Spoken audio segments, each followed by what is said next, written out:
you good negotiation skills during your interview. Now, for the month of December, we've gone through a couple of tech series. We've taken a look at the roles that are going to be in demand in the year 2024. And we've also shown you how you can craft your CV to ensure that you get those roles, that you're called in for an interview for these roles. And now what we are going to be taking a look at is, so you're not in the interview, you're gotten to the interview phase. How do you negotiate to ensure that you get that high salary that you always wanted? And taking us on this today is Efemina Ipo and Adeza Sulema, who are already on the call, and they're going to be giving us the tips and showing us all of the skills that we are going to need to do this. And of course, my name is Isis Admalao once again, and we are definitely going to be making it big in the year 2024. Efemina.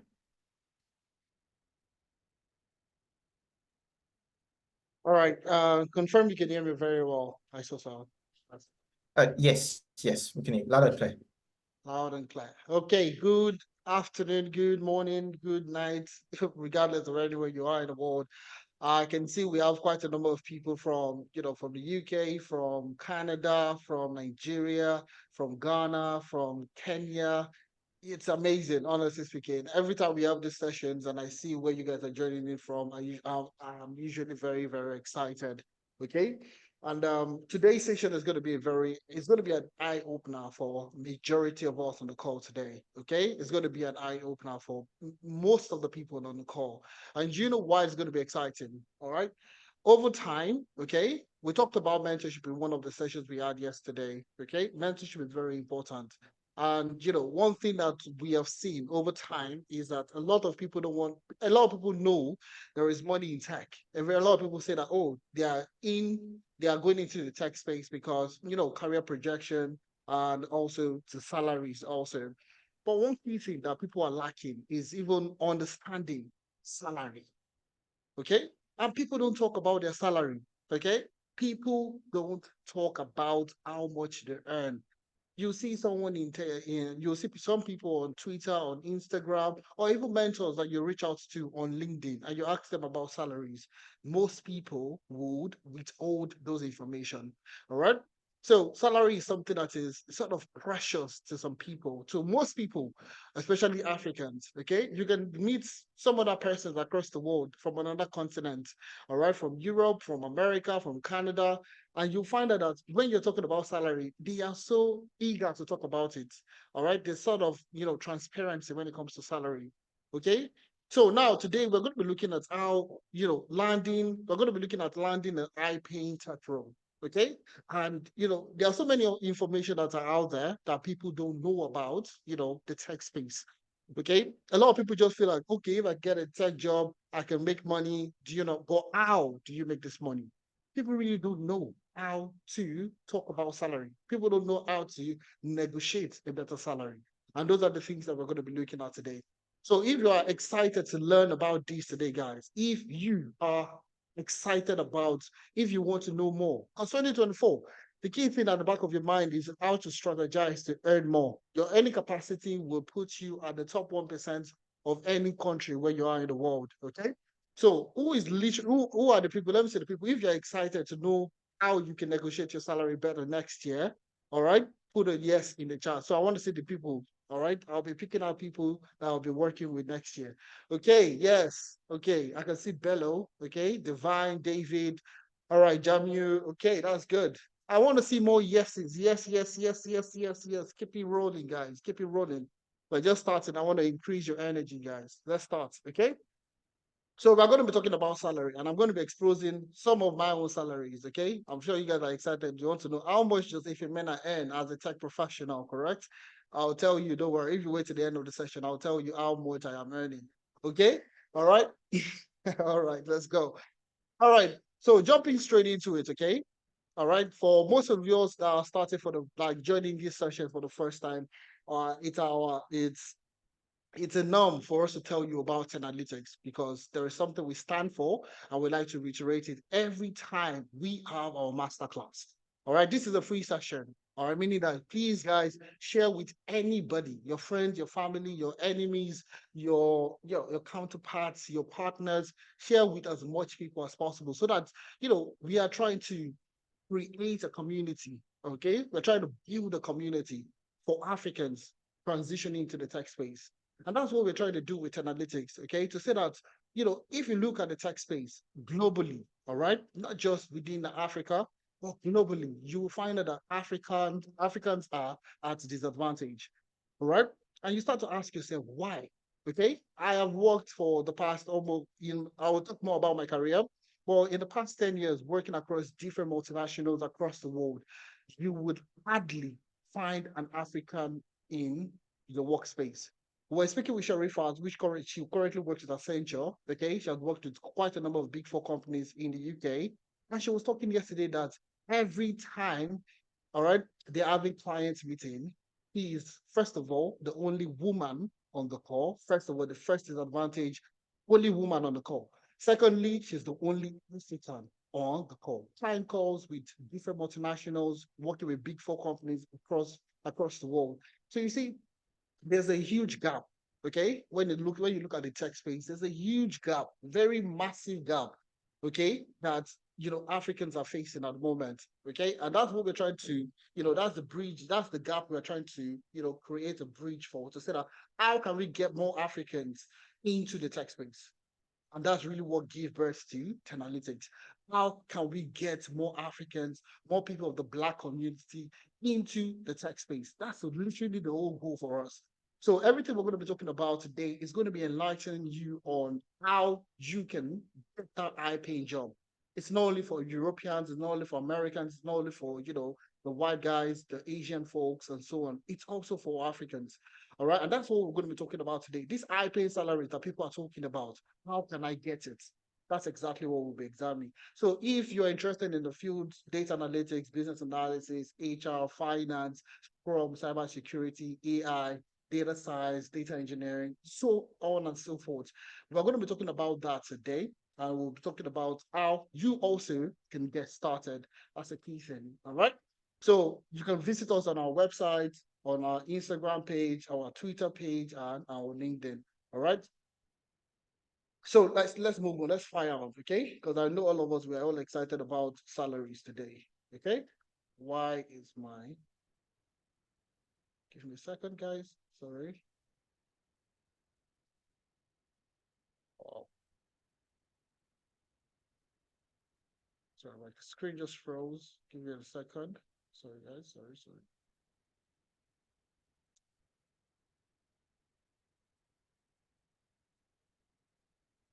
Just download this. Share my screen, if it. Okay, I'm just gonna go ahead now. Sorry. Okay.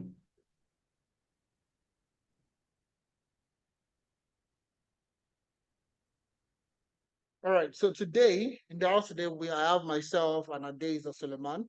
All right, so Adeza is on the call. So Adeza, do you want to do your introduction? Then I'll go ahead to do mine. Right, absolutely. Always excited to be here with all of you. My name is Adeza Suleiman, the founder of Analytics. I'm a data analytics expert with close to a decade years of experience across different sectors. I've worked as a data science consultant in the UK, in the US, helping organizations to make sense of the data that they have so they can take data-driven decisions. But over the years, the focus has shifted from going about helping companies to helping individuals, especially Africans in Africa, Africans in the diaspora, to get into tech. And we've been doing that for the last 3 years, using Analytics as a platform. I've worked across 5 different sectors, from energy to educational technology to financial services, and so on and so forth. And I've helped in my own personal capacity about 8,500 people to transition from the classroom into getting their first jobs in the tech ecosystem. So that's just a brief introduction about myself. And like Efemena said, the whole essence is for us to go back into different organizations across different regions and see people that look like me, that are Africans, that are dark-skinned or light-skinned, irrespective, but people of the Black community in roles that are more progressive, not roles that we just have to do because of, survival jobs, as we like to call them, and so on and so forth. Okay, so Ife, I'll hand over back to you. Adeza, soft guy. All right. See, if you want to sound like a Dazer, if you want to sound like a tech professional, like a Dazer, this is the right platform for you. Okay. All right. So, mine, it's my experience. A little bit about myself. Did my first degree in economics. Started working as a management consultant. So I did management consulting for about 4 years, which is nothing related to tech. Okay. And within that 4 years, I made that conscious decision to transition into the tech space. Okay. So, I moved from management consulting to my first role, all right, was a BI engineer role, BI analyst. Then I transitioned into data and BI engineering. And over the years, I've worked across different roles within the data ecosystem. So I've worked as a data analyst, data scientist, computer vision engineer. I've worked as a business systems analyst, so on and so forth. All right. So my current role, what I do at the moment is more data science contractor, as a data science contractor within the UK, within the US job market. So that's what I do at the moment. And I'm sure a lot of people will be asking, what kind of role is a contractor? What do you mean contractor? Okay, those are the things that we're going to be exposing to you today that a lot of people don't know actually exist. So these roles exist in which you can actually earn more. Okay, and it has its own pros and cons. But essentially, that's why we're here today, to talk about money, to talk about salary, to talk about roles in the tech space, their salaries, and what you should expect. This is 2024. Your goal next year, honestly, guys, your goal next year is nothing. It shouldn't be less than you getting a better job, getting a better pay, and so on. Having a fulfilling career, that's something you should be looking into. All right.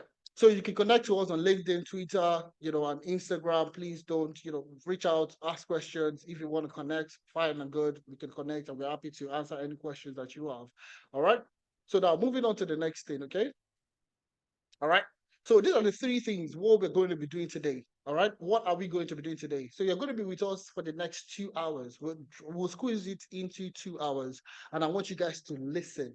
All you need for this session, guys, all you need for this session is a pen and a jotter so you can jot things down, so you can do what? Take things away. Okay. How do I say it again? Get a pen, get a jotter, and jot things down so you can take things away from the session. I won't lie to you guys, you will learn a lot from this session today. All right. So all I want you to do this evening or this morning or this afternoon, wherever you are joining from, all I want from you is sit down and listen. That's what I want you to do. Just listen. Just listen. We are going to show you every single thing you need to know about the tech space going into the new year 2024. All right. So this is not information that we are holding. We don't hold any information. Hence the reason why we're going to be talking about salaries. Hence the reason why we're going to be talking about the tech jobs and where you can get these jobs and so on and so forth. All right.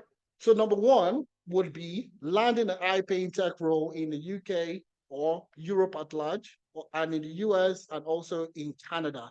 So, where we ask questions around, where you guys are journeying from, we got people saying they're in the UK, we got people saying they're in Poland, in France, in Belgium, we have people saying they're in the US, somewhere in the US, we have people saying they're in Canada, so on and so forth.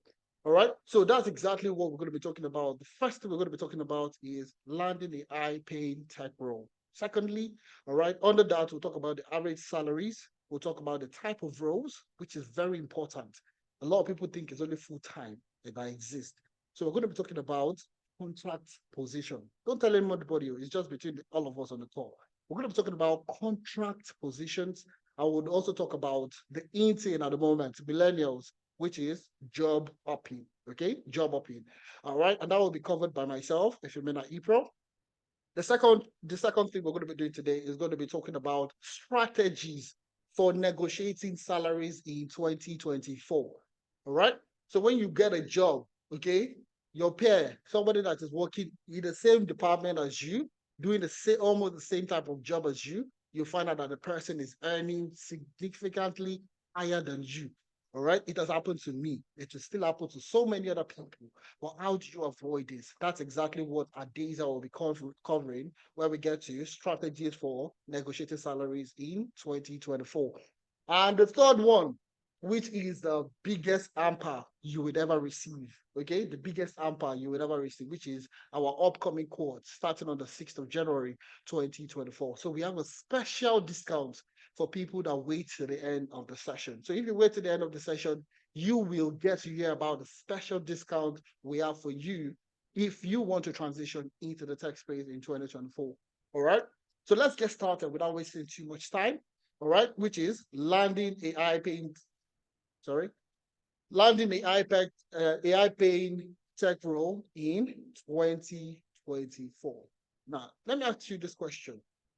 What is your desired career in 2024? Let's use the chart. Okay, so let's use the chart. What is your desired career in 2024? So we have 8 careers on the screen. We have business analysis, we have data analytics, we have financial analytics, we have HR analytics, data science, Scrum Master, data engineering, and cyber security. So put it in the chat. Let me see the people that are looking to get into. Okay, we have data analyst, we have Scrum Master, we have data analyst, we have data scientist, HR analyst. Let's keep it coming, guys. Keep it coming. Keep it coming. Let's see. Let's go. I want energy, more energy, guys. More energy, more energy. Let's go. All right. Data analyst, data scientist. Oh, we have a lot of people that want to become data analysts next year. Fantastic. Don't worry. I have a lot of surprise for everyone on the call. Cybersecurity analysts, data engineers, okay, financial analysts, okay, I'm talking between data analytics and cybersecurity, no problem. We'll talk about that as we go on. Project management, okay, so on and so forth. Okay, we have quite a number of people, okay, going through all the courses. Now, let me ask you this question. This very interesting question, guys. Let me ask you this very interesting question. The next question I'll be asking you is, what is your desired salary going into 2024? Now, this is very important. Okay, we're talking about salaries. So I want to know, what is your desired salary? What is your current salary and what do you expect? I'm looking at what do you expect? Okay, what are your expectations? $45 per hour. Fantastic. That's good. 100K per annum, 100K naira, 100K pounds, 100K dollars. Okay, 100K. That's good. 150 per annum. That's good. 150,000 pounds. That's dollars per annum. We have 65K pounds. Fantastic. That's good. 100,000 pounds, $100,000. $65 per hour. We have a lot of people using per hour here, which is very good. Okay, I can see some trends in here. So we have, are you guys in Nigeria looking to get jobs in the US? Because I'm seeing a lot of US people, quoting their prices in certain terminologies. All right. Okay, so we have $50 per hour, 1,200 per week. 1,200, that's not too bad. That's not bad. Dora, I'll show you how you can get all these roles. Okay, I think I like this part. I like you guys. Honestly speaking, I really love the way you guys, I love the drive you guys are having. Okay, and I love the fact that you have like an expectation already. And we're going to be talking about how you can achieve this. Some people will be thinking that, oh, it's unachievable. How does somebody want to earn 250,000 per annum? Is it possible? 100% possible. All right. So last year, let me tell you guys, my goal for last year was personally, I should, make a certain amount of money. And what did I do? I upskilled myself. That was in 2020, the end of 2022. Upskilled myself, did some programs, adjusted myself, placed myself in the job market. And I'll tell you categorically, I did more than 100% more than what I wanted to do. All right. And I'm going to talk to you. And those are the things I have learned personally that I'm putting into the session to ensure that you are going to learn from this session also. Salary is very important, guys. Very, very important. All right. So now that I know your desired career, I know your desired salary, now we're going to be talking about something different now. Okay. It always seems impossible, okay, until it is done. It always seems impossible.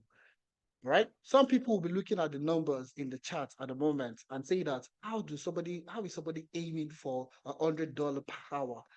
How is somebody asking for $250,000 per annum? How is somebody looking for a job of 100,000 pounds per annum? All right. So people feel like it's too much. It's too much. But the key question I want to ask you, it always seems impossible until somebody does it. And you know what, something I'm really proud about for us this year, okay, 2022 or 2023, is that we have enough evidence. Okay. So, the key, other people will say that, you can talk, you go explain, tire. All right. No evidence. You would explain and explain if you don't have evidence. But luckily for us, okay, because of the hard work we put into our work, all right, how diligent we are, we have a ton of testimonials. All right. So you see, we have people getting jobs in Canada. We have people getting jobs in the UK. We have people getting jobs in Nigeria, across Africa. We have people getting jobs in other European countries, Poland, Germany, France, Belgium, Norway, so on and so forth. But obviously, I can't put everything in one slide. Okay. And you would have access to these slides, meaning that you can actually watch these feedbacks yourself. You can watch these testimonials yourself. Okay. So we have, Abigail moved from a care worker in working in Canada to getting the role of a business analyst, okay, in Canada. Okay? Also, we have Biola that got a job as a data analyst also in the UK. We have Shade that got a job as a data scientist in the UK. We also have Benga that got a job as a business data analyst in Poland. Okay, so you see, you get to listen to these guys. Okay, these are all Analytics alumni. Okay, that have gone through the training program and they've gone to get a job and they're earning what their desired salaries. These guys never, at the start of 2023, maybe they had a goal for themselves, maybe they didn't have a goal for themselves, but they went through the Analytics training program, and now that desired career path that they were looking to get into, that's what they have done, and that's where they're working at the moment. All right. So permit me, let me just play one person's video. I'll just play one person's video so you can listen. All right. You get to listen. Let me just say, I'm going to take Shadi for this particular session. Okay. So I'm just going to play Shade's phone. Just give it a second. I'm going to share the screen in a few seconds. Okay. So you can listen to Shade and you get to see that these guys that you are listening to, all right, these guys that you're listening to, also they all started from somewhere. Okay. They all started from somewhere. Okay. So give me a second. Like this.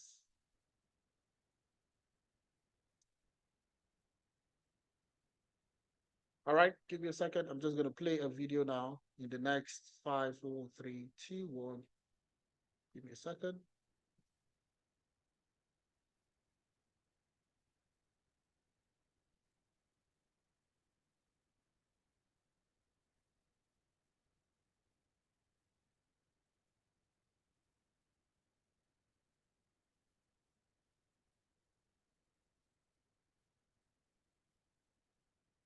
Okay, just give me a second. It's coming up now.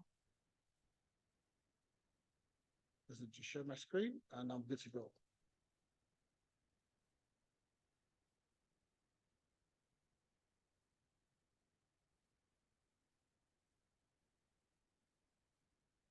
Adeza, do you want to share that real quick while I get this sorted out? All right, no Just problem. Shade, Whose video are you trying to play? Shade.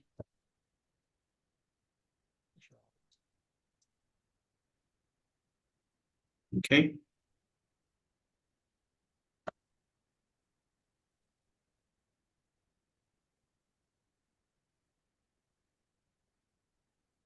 That's Benga's video, right? Shade. Shadi, okay. All right. So let's listen to Shadi. I'm just simply going to click on the link. Okay. All right. So I'll start from the beginning, share my audio so that you can all hear what Shadi is saying. So Shadi got a job as a data scientist in the UK without having any experience, no knowledge as a data scientist. All right. So let's listen to what Shadi has to say. Hi everyone, my name is Shade Oluwatosi. I want to talk to you about analytics today. I also did the program, that's the data science program. It's actually landed me my first tech job right here in the UK, and I do not have any previous experience. So one thing that I would really say that I like about analytics is the support that they provide. This support, it comes in terms of mentorship section. It comes in form of CV reviews and also LinkedIn optimization. I am going to recommend analytics to every Black person that I know that are interested in tech. I'm really going to recommend them to everyone that I really know. Thank you. All right, so that's Sade's story. Brief and straight to the point. It's always very exciting when you see people who have no experience, they've never done it before, but then they join the program and they get to see the amazing stuff they can achieve within a very short period of time. The data science role in the UK for somebody who has never done it. And these are some of the amazing stories of the Tenalytics alumni. Ife, are you good to go? Yes, I am. All right. All right. So you heard from Shade, okay? And like I said, these are people, like Adeza has reiterated also, these are people that had no prior experience, okay? And they've gone on to get to their first role in the tech space, okay? And I'm very, very happy. We are very, very excited about it because we have a ton of other testimonials that we would share with you. Obviously, we can't go through all the testimonials in, the 2-hour session. Hence the reason why we have all the links available to their testimonial videos. So you can listen to them. You can listen to how they were able to transition from care worker, from warehousing, from whatever menial job they were doing to you before into getting their first role. So if you are currently not in that desired career, okay, this is the place to be. Analytics is the place to be. All right. So now let's take a look at average salaries, okay, of tech roles across the world. Okay. So we have the business analysts, we have financial analytics professionals, we have data analysts, and we have HR analysts.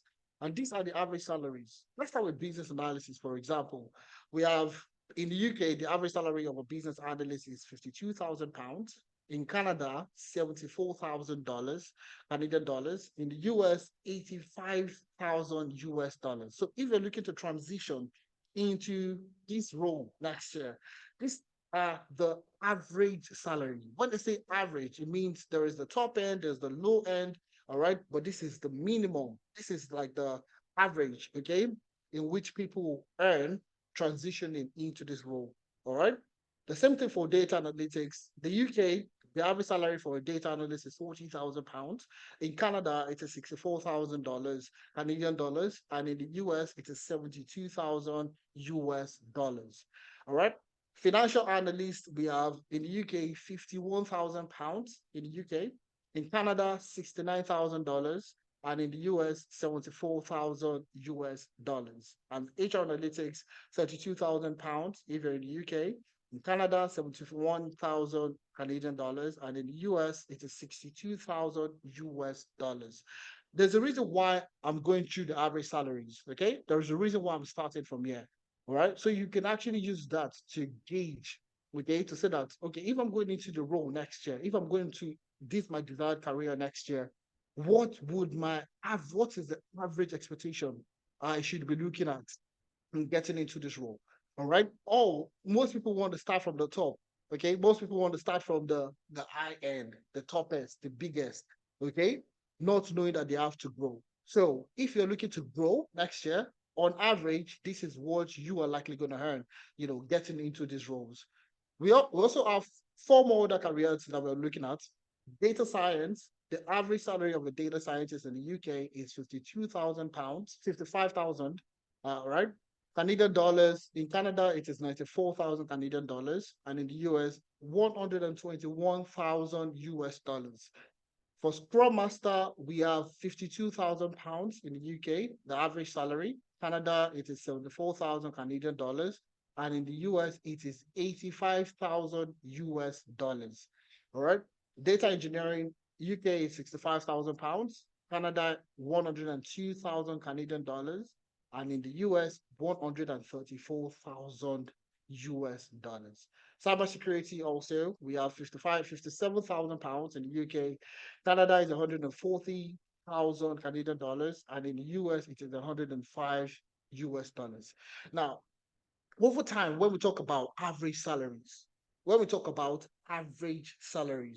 people don't understand what it stands for.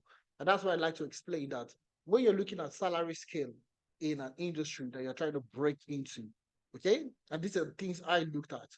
What career path do I want to get into? Okay. What career paths do I have interest in? Okay. And I looked at the average salary to say that, okay, if currently I'm in the UK, all right, this is the average salary of a data scientist, it's the average salary of a business analyst, this is the average salary of a cybersecurity analyst in this particular region. Now, there is the high end, there is the average, there is the high end, and there's the average. And that's where data is going to talk to you on how you can negotiate a better salary. So once you know where you stand, where you know what the industry standard is for that role, okay, you can negotiate a lot better. And Adesa is going to talk to you on how you can strategize to get this particular role. Okay, so whatever your desired career is next year, I want you to take note of your average salary. I want you to take note of your average salary. Okay, take note of your average salary. If you want to take a screenshot, if you want to write it down somewhere, please take note of your average salary. Why is my PowerPoint messing up today? I'm not sure why. Just give me a second again. I've restarted several times now.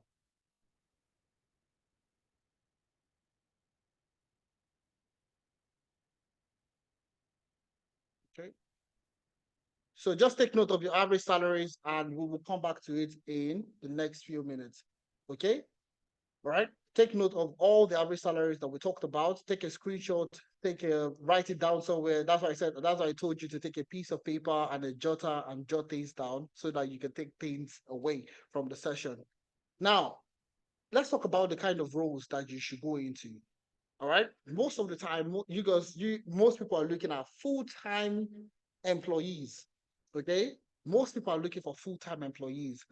And one thing over time from my own experience is full-time employees, or what we call permanent employees, they are great. It's great to have. It's a great position to be in because of some benefits you get from that particular role.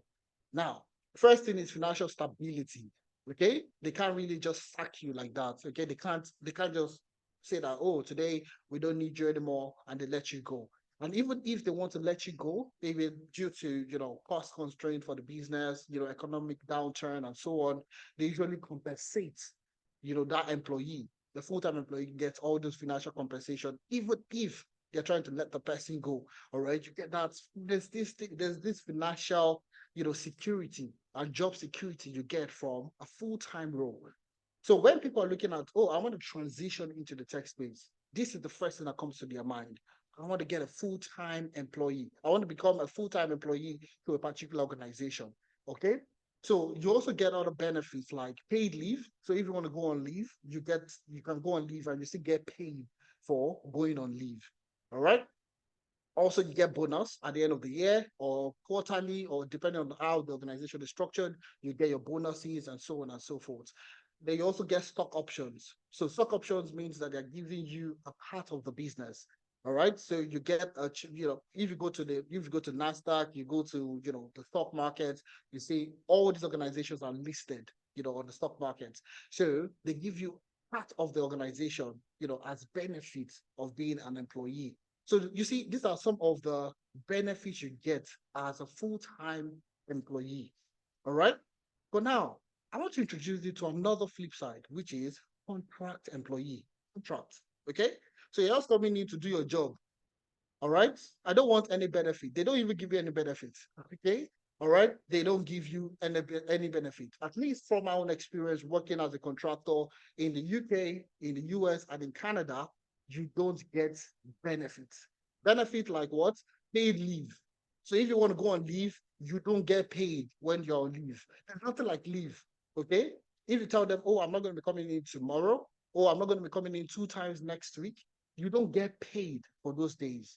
So you're a contractor, you're only paid for the work that you have done.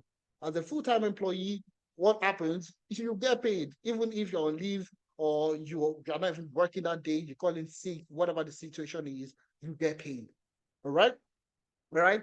But now, some of the benefits of working as a contractor, and the good time, the last a year plus, I've been working as a contractor. So I'll be speaking from my own personal experience. All right? So some of the benefits you get is flexibility.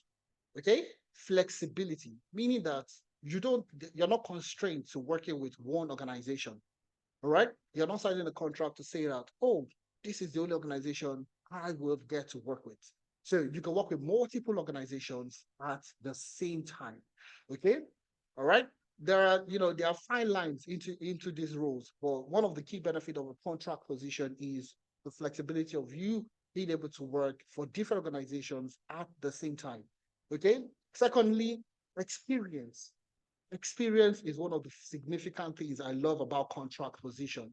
Now, what I mean about experience, I was doing a session just about a few months ago, and I've gotten this question over time.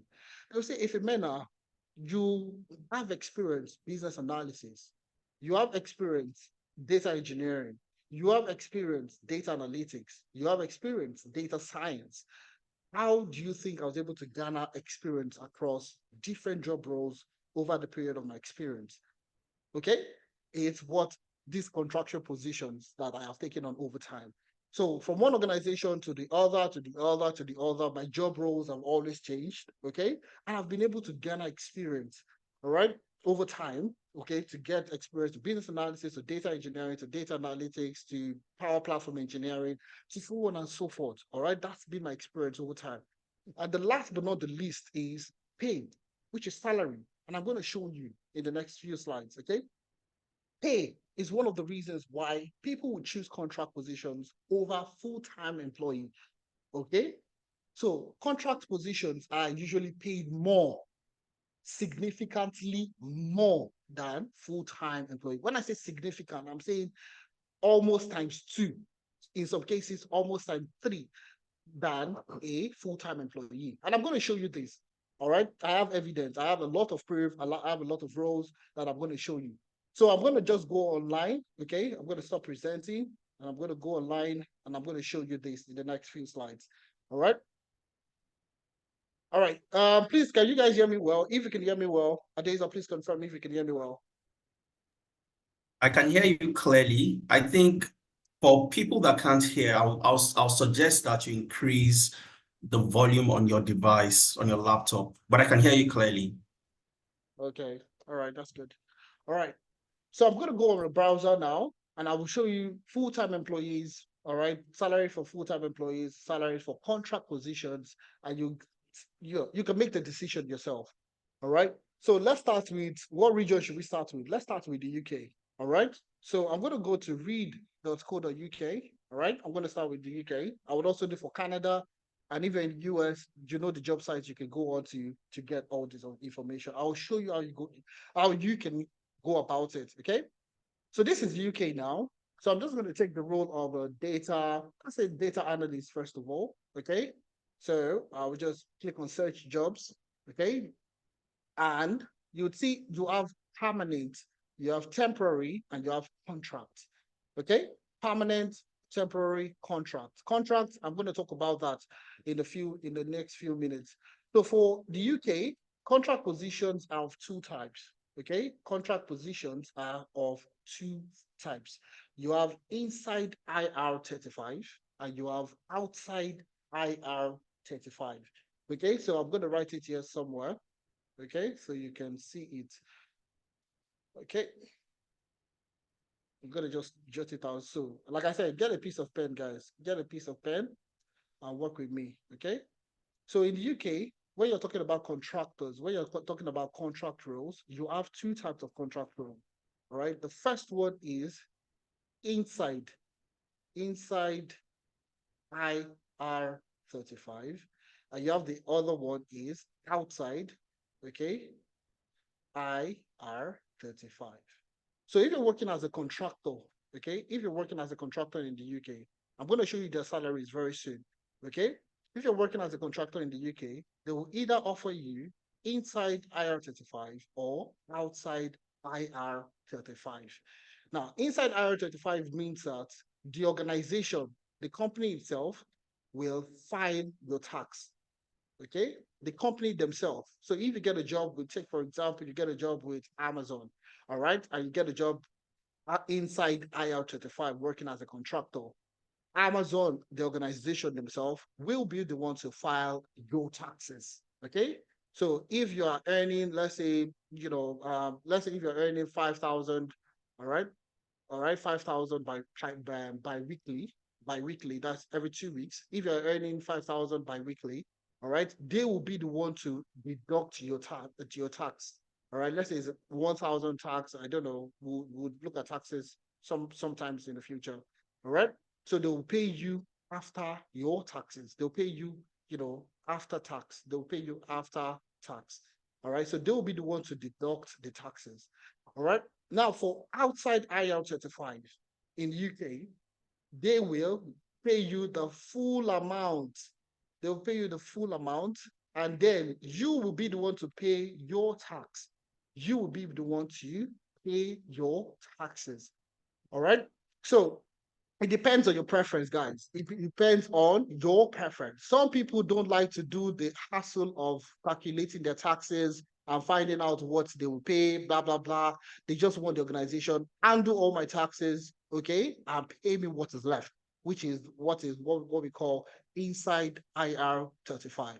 For outside, if you're that person that wants to earn more, okay, you slightly earn more, working IR 35 because you can, claim more taxes. All right, you can expense more. You can expense more of your daily tax and all that. Okay, so those are the things that you need to understand. So if you want to file your own taxes, then you should be looking for roles outside IR 35. So that's just a brief about that. So that's for guys in the UK. I'm also going to talk about guys in Canada, so you understand this a lot better. So you see that for full-time employees, okay, your salaries, okay, you are paid per annum. Okay, you are paid per annum. This is full-time. So now for this data analyst role, it is between 35,000 to 45,000 pounds per annum. Okay. And you see this also data analyst, 30 to 39,000 per annum. Okay. And so on and so forth. These are all data analyst roles. But now let's take a look at contracts. Okay. Let's take a look at contracts. Okay, so I'm going to click on contract and it's going to filter it to contract also. So now the key contract roles, okay, all right, contract roles, you'll see this is what, £350 per day, okay, £350 per day, not per week, not per month. And this is where I was telling you that contract positions pay significantly higher than permanent roles, than full-time employees, all right? So this contract now might be for 6 months, it might be for 9 months, depending on the role itself. Let's see, this is a 3-month contract, all right? And they're paying you £350 per day. Now, £350 per day, let's see what that comes up with, at the end of the week. I'm just going to bring up a calculator, okay? So we can quickly look at that, okay? £350 per day times 5 days a week, okay? That's 1,750 per week. So you're earning £1,750 per week. And let's say you do that for, a month. A month, that is 7,000 grand per month. Now, that 7,000 grand, okay, let me see if I can share my entire screen rather than just the one screen. I'll just share my entire screen, okay? All right, so let's do the math again. So £350. So you're looking at per week, okay? £350 per week, all right? Per day, I mean, £350 per day, and you work 5 days a week. That's 1,750. And let's say you do that for 4 weeks. Okay, this is the price of 1 week, and you do it for 4 weeks. You see, you get £7,000, all right, per month. This is an actual role. This is what you call contract positions in the UK. All right.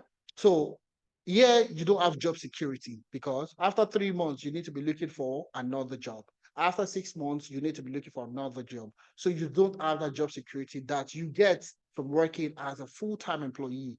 Okay, nobody will tell you in the next 6 months, oh, you need to leave a full-time employee. If they have to do that, they will need to compensate you. But this, they don't need to compensate you. It's 3 months contract. After 3 months, you're leaving. So if you do this for 3 months, okay, all right, that is 21,000 grand for 3 months. Okay, so when I'm talking about, and this is 350, I can tell you categorically, you can earn more than 350. All right, this is 350 to 400. So if you can back in properly, you can actually get more position. All right, this is 385 to 400. This is 450 to 600 pounds. This is financial data analyst. So if you're going into financial analytics, this is roles that you can actually get on. All right, ETL data analyst 350 to 380. So this is where they talk about. When I discovered this, I moved to the UK just about 2 years ago. All right.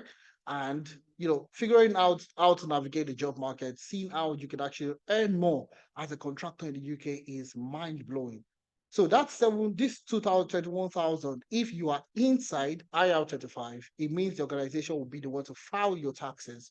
Okay. But if you're outside, this 21,000 grand will hit your account, will enter into your own bank account, and you will be the one personally to file your own taxes.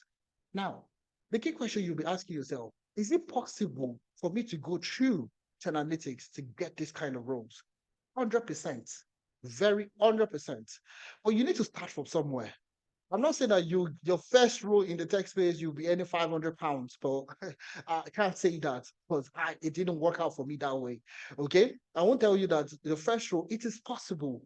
Depends on how you put in your work, how diligent you are. You can actually do it. But when I say it is going to be easy, absolutely, to get to 500, £800 per day, even 350, it's very competitive, and you need to be very good at what you're doing. Because as a contractor, you're coming in to hit the ground running. No baby steps, no training wheels. You are hitting the ground running. You can work on your own, less supervision. These are usually middle management to senior management level roles. And that's why they're paying so much. Okay. So if you're looking to get into the tech space next year, these are things that you should be considering. All right. That you should have at the progression of your time. Just okay, let me just use the first 6 months to gain enough experience working in a permanent role. All right, working in a permanent role rather than a contract. Okay, if I want to advise, that's what I would advise. Now, for guys in Canada, it's the same thing. All right, and I'm just going to go to indeed.ca. And the guys in the US, guys, is the same thing. All right, it's the same thing everywhere you go. Everywhere you go. Okay, it's the same thing. So I'm going to just look for data. Let's say I'll just data analyst. You can look for any roles, really, guys. All right, you can see this one, business solutions analyst. All right, data analyst intern. This is a junior data analyst. You see, this is $50 per hour. So I've not even selected contracts. Okay, so job type, let's say I take contract. Okay, so you get to see contract position a lot better in Canada also, where you're paid per hour. Okay, majority of the roles pay per hour. In the UK, you'll see per day. In Canada, US, you'll see per hour. Majorly, you see per hour in US and in Canada. All right. So a junior business analyst. Okay, you see this is $50 per hour. Now let's do that. Let's do another calculation real quick so you understand what that comes to. $50 per hour. Okay, usually for per hour rate in Canada, they don't give you 40 hours, they give you 37 hours. Okay, so in a week, you are supposed to work 37 hours. From my own personal experience, it's not 40 hours, you work 37. All right, some rule will give you 38, okay, but mostly it's around 37 to 40. So I'm just going to use 37 anyways. All right, so 37 hours for a week, okay, and you're earning $50 per hour. That comes out to 1,850 per week. This is what you earn every single week. Now, multiply that by 4 to give you 7,400 Canadian dollars per month as a junior business analyst. Like I said, these are some of the reasons why contract positions earn more. Okay, they earn more money than the usual full-time employee. And you see other roles like that. You can see this is 60 to 70. Okay, this is also, and depends, you can actually earn as high as 250, 300, $150 per hour. Okay, you can see this is a senior business analyst, 80 to $110 per hour. So imagine you're earning $100 per hour. Okay, let's just do that math real quick. Okay, 3,700 multiplied by 4, so you're getting $40,000 per month. Now, you might seem like this is a lot. This is too much. Can I get this? Is it possible for me to get this? Rome wasn't built in a day. So people that are getting these roles now are people that have transitioned a year, 2 years ago, right? And that are cashing out big time. You see them driving Teslas, driving the new cars. You're looking at the tech bros, taxis. These are people that have invested in their time, invested themselves, and seen how they're able to transition easily. into the tech space. So you see, getting started is not as it's you just getting started. And that's why most times I tell people that are looking to getting started to say, just start. Like literally, you don't know your transition story. You don't know what you will be. When I was transitioning from management consulting to, when I was transitioning from management consulting to the tech space back then, I honestly did not know anything about the salary I was going to be earning. I did not know anything about the salary I was going to be earning. I just wanted a better salary, a better pay, so on and so forth. All right. So I'm not going to waste too much time because we still have other things that we're going to be talking about. Okay. And I hope you guys are learning from this. If you are learning from this, I want you to drop a yes in the chat. If you're learning from this experience, if you're learning from this, just drop a quick yes in the chat. Yes. So, all right. Fantastic. All right. Let's go. All right, let's go. Keep it coming, guys. Keep it coming. So in the UK, like I said, inside and outside, I've explained that. In Canada, US, you have contract position and you have FTC, which is fixed term contracts. Okay, so fixed term contract is 6 months, 9 months, 12 months, 24 months. They'll tell you exactly how many months they have for you. Some contracts, it's not tied with time. So all right, and you have fixed term contract, which is tied to time. But another thing is you don't get any benefits, no bonus, no leave, because you're already earning a lot of money. All right. So you don't get any benefits. Okay. So you see, those are the things that a lot of people have not considered. They look at it that, oh, I'm going to be earning per annum as a full-time employee, which is good. Some will pay you as high as $150, $150,000. In the UK, you can get as high as 100,000 pounds per annum. Okay. But I'll tell you categorically, if you want to earn significantly more, is working as a contractor, okay, rather than working at full time. But you getting started, guys, get started, gain experience working as a full time employee. Then over time, transition into contracts. Then you can see how your money, moves faster. Now, if you have permanent residence or you have ILR in the UK or in any region where you are, you have permission to work as many jobs as possible. Okay. So you can have your full-time job and be working contracts. Okay. 2 jobs. All right. Those are the benefits that you get working in the tech space. Now, another thing now, this is where I'm going to call it a day for my own end. Okay. Job hopping in 2024. If you've never considered it, if you've never considered, job hopping before, if you're this loyal employee, all right, the statistics out there is loyal employee, people that stay within a job, okay, experience 35% salary decrease than people that jump up from one job to the other. So if you stay on one role, person A stays on one role, person B is jumping from one job to the other every year or every 2 years, is getting a new job. That person would likely get a 35% increase than the person that stays within the same role over the same 5 years. All right. So the first thing, job hopping. And from my own experience, I'm just going to use my own experience and I'm going to call it a day on that from my own side. Now, my first role getting into after my master's, I got my first role, in Ireland working as a BI analyst. Okay. I was working as a BI analyst with one of the top, logistics supply chain organization. I'll call the name DPD. All right. So I used to work with DPD if you're in UK, if you're in Europe, in general, you know DPD. DPD is one of the biggest. Okay. They're the biggest, not even one of the, okay. So as a BI analyst on that particular role, okay, I was earning okay, not great. I was earning okay. Okay. I was desperate. I did a job after the program, after my master's. I got a job. That was it. Now, I stayed on that role for just under 6 months.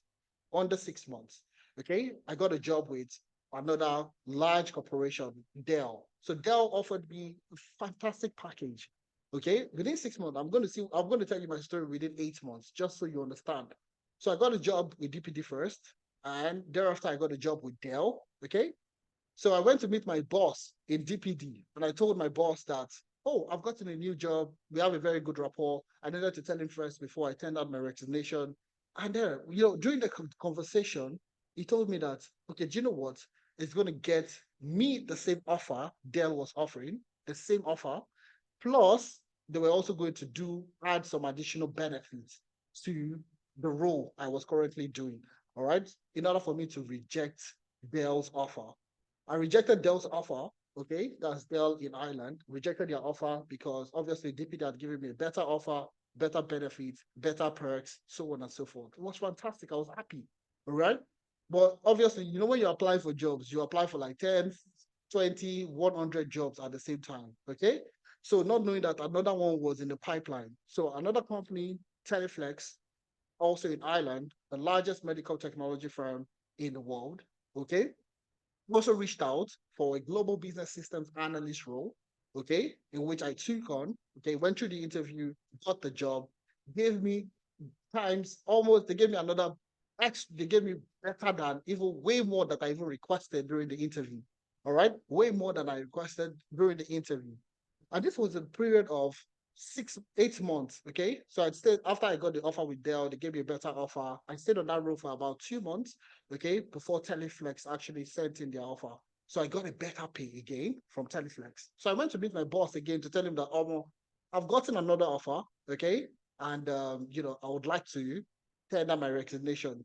And the guy was laughing at, oh, Ife, it's not every time you get a better offer that we're going to increase your salary.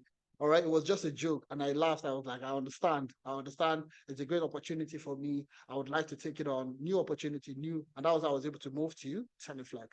All right. So in a matter of 6 months, I will tell you, I added nothing less. The salary from my first salary to my salary with Teleflex was a whole over 30 grand extra. Okay. Within 8 months. Within 8 months. Okay, was almost 30 grand euros. Okay, was almost 30 grand euros. Then I was in Ireland. So from Ireland, I moved to the UK. So you see, job hopping is one of the, I think, personally, it's good for me. It's not good for some people. Some people see it as you're not consistent. You're not in one role for 2 years. It means you're going to leave. You're not consistent. But if you're adding value to the organization, I can guarantee you that still going to consider you. All right. Moving to the UK, also, I was working several jobs, okay, working in Ireland, working for some companies in the UK. So these are the kind of flexibility you can actually get, and significantly more than what you can actually conceptualize in your head. Okay. So when you see tech bro, it's not just, oh, I know how to use Power BI, I know how to use Tableau. It's you positioning yourself to get as much value as possible within your roles. So for me personally, job hopping, some of the benefits, increased salary, diverse skill sets. Like I said, moving from one role from DPD to Teleflex to all other contract roles I've done in the UK. All right. If you look at my profile, you will see all the companies I've worked with. I will tell you. All right. Some are 3 months contract, 4 months contract, 6 months contracts. All right. And those are the reasons why I just move, do here. Diverse skill sets. All right. For power platform engineering, data science. But I didn't get there without trying first. Okay. I didn't get to this level without trying. If at that start, when I was a management consultant, I was comfortable, I was saying, oh, I'm a management consultant. In the next 2 years, I'll become a senior consultant. I'll be earning 700,000 naira in Nigeria. That would have been okay. All right. But I saw the future. I saw that, okay, and these are the reasons why we're talking about this. And that's why I'm using my own personal experience to buttress this, to tell you that it exists. You can earn significantly more. But the key thing is, obviously, would you get there tomorrow, next year, January, February? You might not do it. But the key thing is you need to start. It's the key question. That's the key thing you need to understand. You need to start. So if you're looking at 2024, at the end of 2024, where do you need to be? Those are the reasons why you need to start now. Not in 2 years' time, not in 3 years' time. Start now. So benefit of job hopping, increased salary, like I used myself for example. All right, diverse skill sets, networking opportunities, career stagnation. So some people are there for 4 years, 5 years, and they find out they cannot leave because there is no other better opportunity for them. Okay. So adaptability and resilience. The fact that you're moving from one role to the other, it builds up this ability for you to think fast, adapt quickly, deliver value. When other people were looking for sponsorship, I've not for once have I looked for sponsor jobs anywhere I've worked. In Ireland, in the UK, in Canada, I have never applied for sponsor jobs. Now, why? value. The moment you add value to people, all right, I can tell you, even on a contract position, I was offered sponsorship just working on a 3-month contract with one of the companies in the UK. All right. So, but you start from somewhere.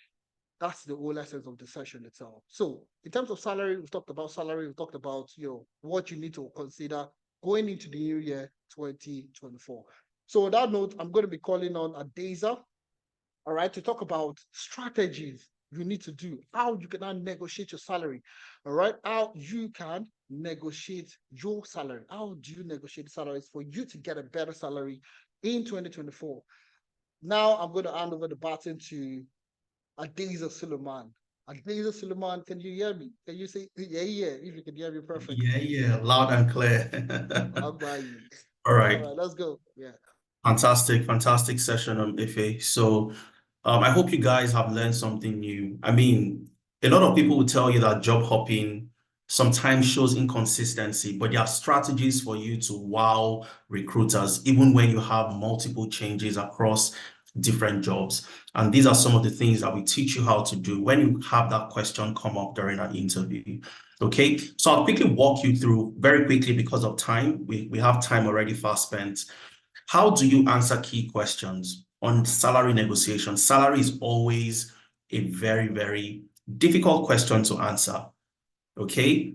The simple question, what are your salary expectations? Even though it sounds very simple, it's very difficult to answer. Okay. So what I'll do is I'll share my slide and then we'll kick off with that second aspect of our session today. Okay, I was reading the comments from somebody in the chat. All right, let's move on. Okay, so strategies to negotiating your salary, and this is very important and one of the most important sessions that we hold during one of the mentorship sessions. Okay, I have a particular session where I take salary negotiation. Femena has another session because of how important it is, so that you position yourself for the best possible. And one of the reasons why it's so difficult answering this question is because you don't know what the organization have in mind. You don't know what their budget is. You don't know what they want to offer for that particular role. Sometimes you'd have that in the job advert. Sometimes you won't have it there, and you get to find out during the interview. Okay, so how do you ensure that you don't undersell yourself or you don't overprice yourself in a way that you get a salary that when you start the role, you are disgruntled because you haven't gotten the fair amount that you should have gotten for that particular role? Okay, so the question is simple. What are your salary expectations? How do you approach this particular question? Now, approaching this question depends on the stage, and I'll talk about the 2 stages of the interview process. All right, you have the later stages. If you have started the interview, you've gone past the phone calls, you've gone past the first stage, the second stage, and at the 3rd stage is when you get the question, what are your salary expectations? It's a very good thing. It means that they like you, they like your experience, they like your skills, they like the value you're going to bring on board, but then they want to see if you meet their own salary projection for that particular role, and if you know the right price and how you can price yourself for that role as well. So it's a good thing if you get it in the later stages. However, if you have it in the early stages of the interview, it means only one thing. They want to weed you out. Okay, so at the early stages, when you have that question come up, it simply means that they have a lot of people who have applied to that role. And one of the ways they would filter out candidates is to simply ask you this question. So very quickly, they can find out if you are fit for the role, if they need to go on with you, or they can just weed you out of the recruitment process. So based on these 2 different stages, we'll come up with the answers, scenarios, and answers that you can give when this comes up.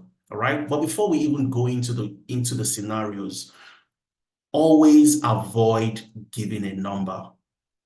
No matter what happens, never give a direct number. Don't tell them that, oh, I want to earn $60,000. I want to earn 120,000 pounds or 85,000 pounds or 30,000 pounds.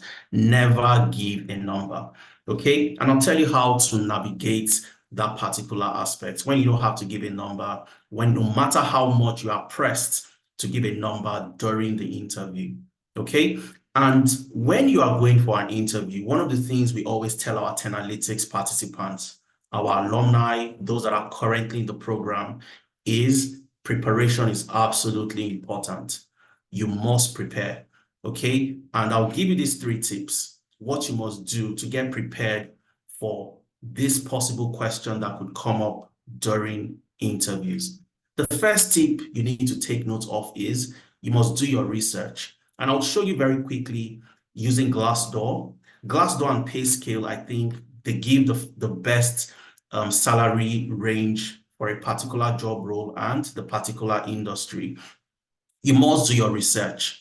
Okay, and people will tell me, and I've seen when people will say that, oh, I did my research, I couldn't really find that particular job role. There are so many other ways you can do your research, and I'll give you my own personal experience. For those who might be in Nigeria, so you can also ask people, all right? I got a job with a company in the energy sector, and I had gotten an offer, and I needed to counter the offer. Okay, so I had to find out what's the average around the sector for that particular role, for that particular grade level. And I had to reach out to somebody that I know have the experience. The person worked at in one of the big fours in Nigeria, one of the big fours that always comes up with compensation surveys. And if you are involved in compensation surveys, it means that you have the data and you have an idea of what different industries, different job roles would entail in terms of the salary. So I reached out and she told me what the salary was, and I put in my counter and I was successful. They accepted the counter and they upped my salary based on what I had countered. Okay, so you must do your research. I would have a practical session today on how to research using Glassdoor salary checker to check the average before you go into the interview. Remember, if you don't have to give them a number, you have to give them something when they press you for something. So what do you give them eventually? And that's why it's important that you do your research. Secondly, you must be ready to sell yourself. Okay, I always tell people that he's not the best person in terms of intelligence that gets the job.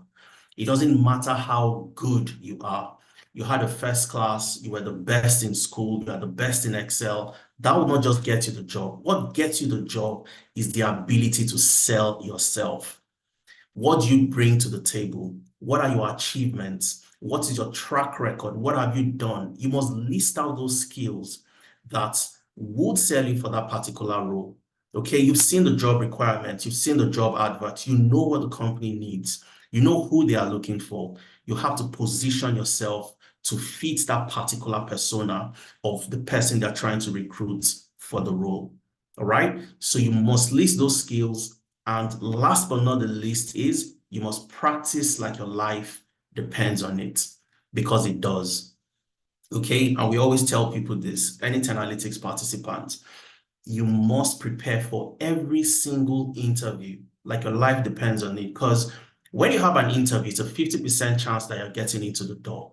So if you get an inroad, you have your foot into the door, that's almost you getting the job. So it's now left to you on how you're able to sell yourself or not that determines if you scale through and eventually get the role. So you must practice your answers, practice how you're going to answer those questions, and that's eventually what gives you the confidence. All right, so these 3 tips are very important. Before you even start doing anything else, you must cover these 3 areas. Do your research, have a range, know what the average is before you get in. Be ready to sell yourself. Everybody's a salesperson. Either you're selling yourself, you're selling a product, you're selling a service, you're selling a religion, you are selling something, you're selling a charity. Everybody sells something at the end of the day. So you must be a salesperson. You must be ready to sell yourself to that organization, to position yourself as the best person for that role. And you must practice and practice and practice like your life depends on it. All right. So now that you have these 3 tips at the tip of your fingers, if you're at the early stages, how do you approach that type of question? All right. So it's not a hard and fast rule. but these are scenarios and responses that work. Okay, they tell the recruiter two things. Number one, you are prepared for the role, you've done your research, and number two, you are smart and you really have an interest in getting the job. Okay, so you must always portray this particular traits and characteristics when you go into interviews. So at the early stages, remember that they're asking you this question to weed you out. That's the only objective for asking this question. So you don't want to give them a particular number. All right, always have that at the back of your mind. So the recruiter asks you, either a recruitment consultant or the recruiter, the organization you're going to work for, what are your salary expectations? What are your salary expectations? The best way for you to answer this is to deflect. All right, always deflect the question or deflect the question in the way you respond to this question. So your answer should sound like this. I don't have so much information about the role, all right? I would need to know more details about the role before I can give you an accurate answer, all right? And don't say things like, oh, you've seen the job advert, what exactly do you need? And you want to know things like how much you're going to travel on the role. Is there hybrid opportunities? Would you have to work remotely some days? Would you have to come to the office every single day? You want to know what the work culture looks like, and so on and so forth. So you just tell them, you deflect, basically, by saying that I need to know more details about the role before I can give you an accurate answer. And of course, remember that the recruiters are also trained, highly skilled, and they know how to get what they want. So they'll come back to you and say, what details do you need to give me the right answer? And you, having prepared for this particular scenario, you tell them that I need to know the job hours. I need to know if there's travel involved. What are the benefits? Are there remote opportunities? You want to get a general feel of the company culture, all right? They don't ask you this. And the moment you tell them this, don't wait there.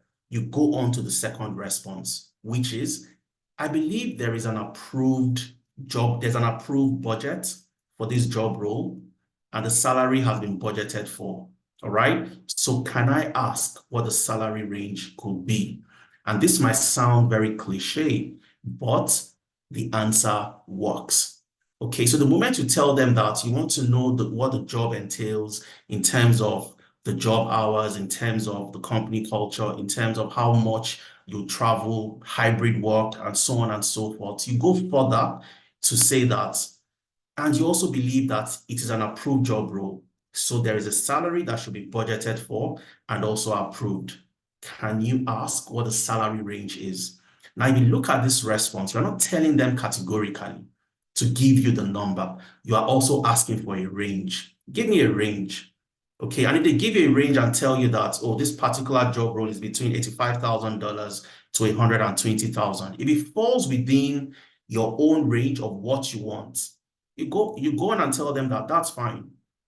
Okay, this works for me. We can continue with the rest of the interview. Now, remember, the only way you would know if the salary works for you is you would have done your research. And of course, also looking at where you're coming from. But it's risky to use your current situation as a yardstick for where you're going to, all right? You could be underemployed wherever you are, earning very basic little salary, and you think that if you get a 50% markup, that's the life. You are balling, you are good to go. Whereas you could have earned a lot higher than where you're coming from. So it's not always a good idea to look at the fact that I'm currently on £25,000 or £35,000. And if I get a job that is £50,000, then I'm good. You don't want to measure and plan that way. You want to do your research, see what the job role in terms of the industry average, what's the average salary. And once you get that, if they give you a range, fantastic. You tell them it works for you, and then you move on. Now, if you meet a recruiter that would not give you a range, and they tell you something like, it's a new role, so they play smart. Remember that these guys are highly skilled. They are trained. They're recruitment consultants, so they know how to get things out of you. So they tell you that it is a new role and we did not budget for it. can you give us your own salary expectations? So now they are basically pushing you to the wall, and it's a bit difficult for you to keep on deflecting and deflecting. And this is where your research comes handy. All right. And you're never going to tell somebody that this is the range, and because of this is the range, I must earn this particular range. No, you must learn how to sell yourself. Okay, we talked about the tips, learning, doing your research, and also highlighting the skills and the value that you bring to the table. So you're going to communicate that side by side as you're telling them that, look, so we go to the next one where they've told you that it's a new role. We don't have a budget for it. And that's why we want to know your salary expectation. So you go ahead and tell them, first of all, that before this interview, I researched the salary range for the job and the industry. And the range is 45,000 to 55,000. However, I believe I am worth 55,000 pounds because of my achievements and track record in my previous roles. Now, like I said, you've told them that you've done your research. What that communicates to them is this is somebody who is, proactive, forward-thinking, and knows what he or she wants. All right. So you told them that you've done your research. It's 45,000 to 55,000. Now you tell them why you take the upper end of that particular range. And you tell them things like, I believe I am worth 55,000 pounds because of my achievements and track record in previous roles.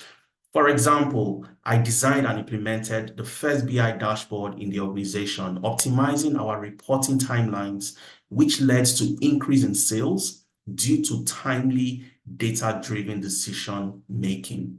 So that's one achievement. You are selling yourself. Secondly, I also helped to identify areas where the business was losing or making losses through my analysis and management reporting, and I recommended strategies to reduce these losses. And because of this, I'm going to hit the ground running, and I'm going to start adding value from the very first day that I join your organization.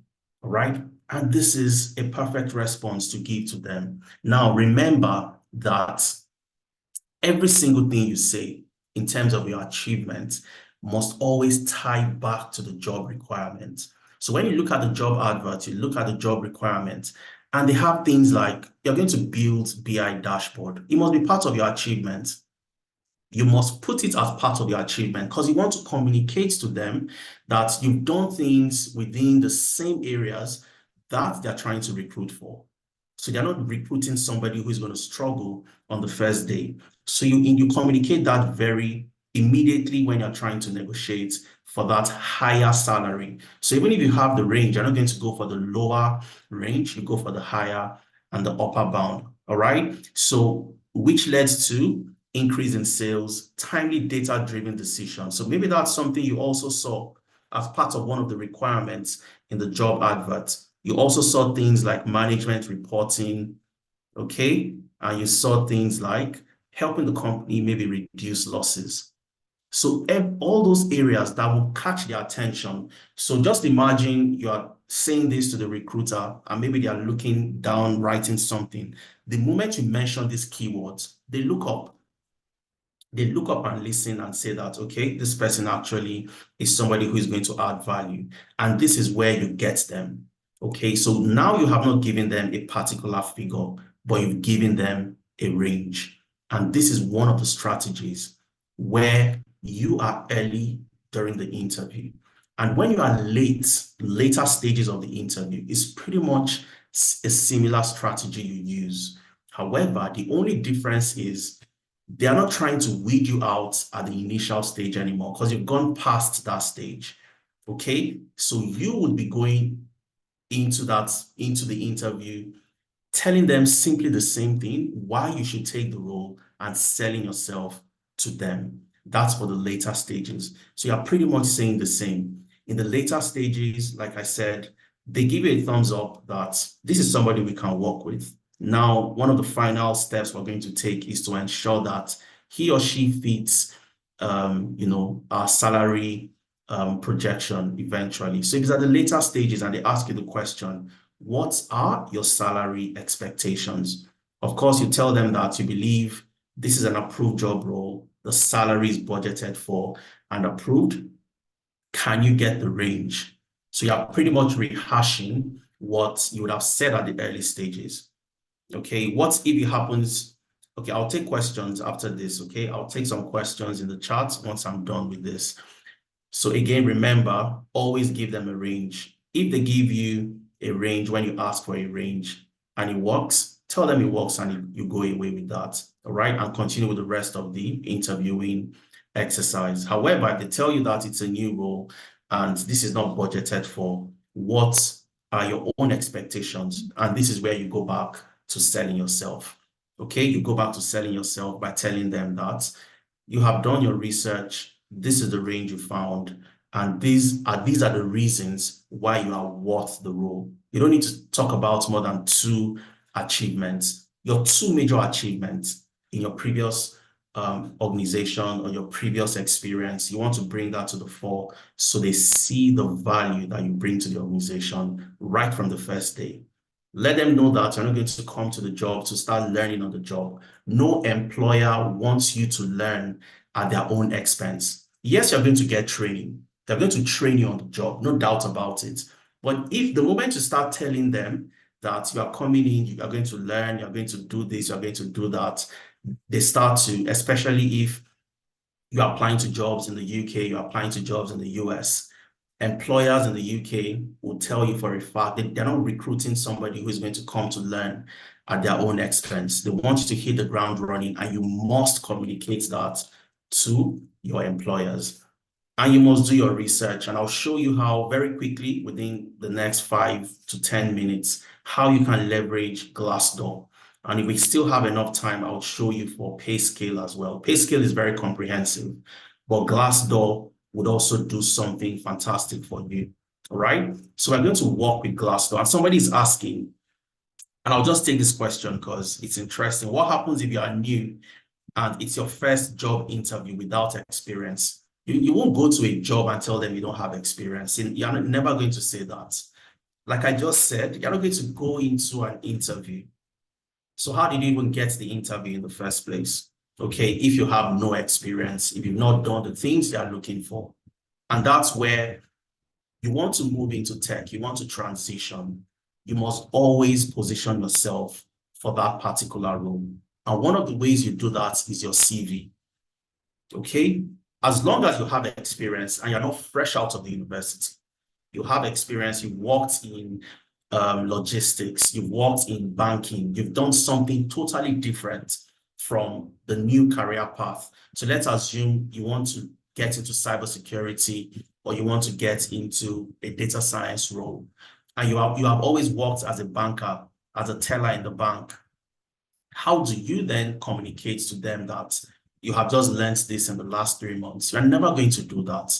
So what you do and what we show you how to do is to tailor your previous experience to have a flavor of your new career path. Okay, so if all you've done before is bank teller, you've been a bank teller in the bank, that previous experience you have would have a flavor of data science. You're going to recount your CV in a way that it captures the data science aspects that you're trying to get into. So when they look at your CV, they're not going to look at you as a newbie who has never done this before. Okay, so you're never going to go to any of these organizations telling them that I'm new, I've not done it before, and so on and so forth. And if you happen to be a graduate in the university or you just recently graduated, you have projects that you'd have worked on, right? So take for example, you're a business analyst or a data analyst, you would work on projects and build a portfolio. Recruiters want somebody that has proof of work. They want to see that you've done the things you said you are going to do for them. Okay? Even if you haven't done it in an organization, you have to show them that you've done it by working on projects. And one of the first things you do when you join 10 Analytics is you are not going to position yourself as a learner. You position yourself as a consultant working on a contract with us. And while working on the contract, all the projects you worked on becomes a part of your experience that you showcase to recruiters. that I'm not doing this for the very first time. I've done it, and I did it while I was with 10 Analytics as a data analyst consultant, a data science consultant, a HR analytics consultant, a financial analytics consultant. And I'll show you practical examples of how people who are currently still within the program, how they leverage that aspect to get jobs eventually. Okay, so I hope I answered your question. Igodaro asked that question. So let's quickly go to Glassdoor. Okay, so I'll go to Glassdoor very quickly, and I'll show you how to use Glassdoor to get to check for the jobs and see the ranges easily. So how do you check and how do you get the ranges? So all you have to do, go on Google, search for Glassdoor or PayScale, any of the two. I'll show you Glassdoor, and if we have time, we'll take PayScale. So you can search for Glassdoor salary checker. Glassdoor salary checker.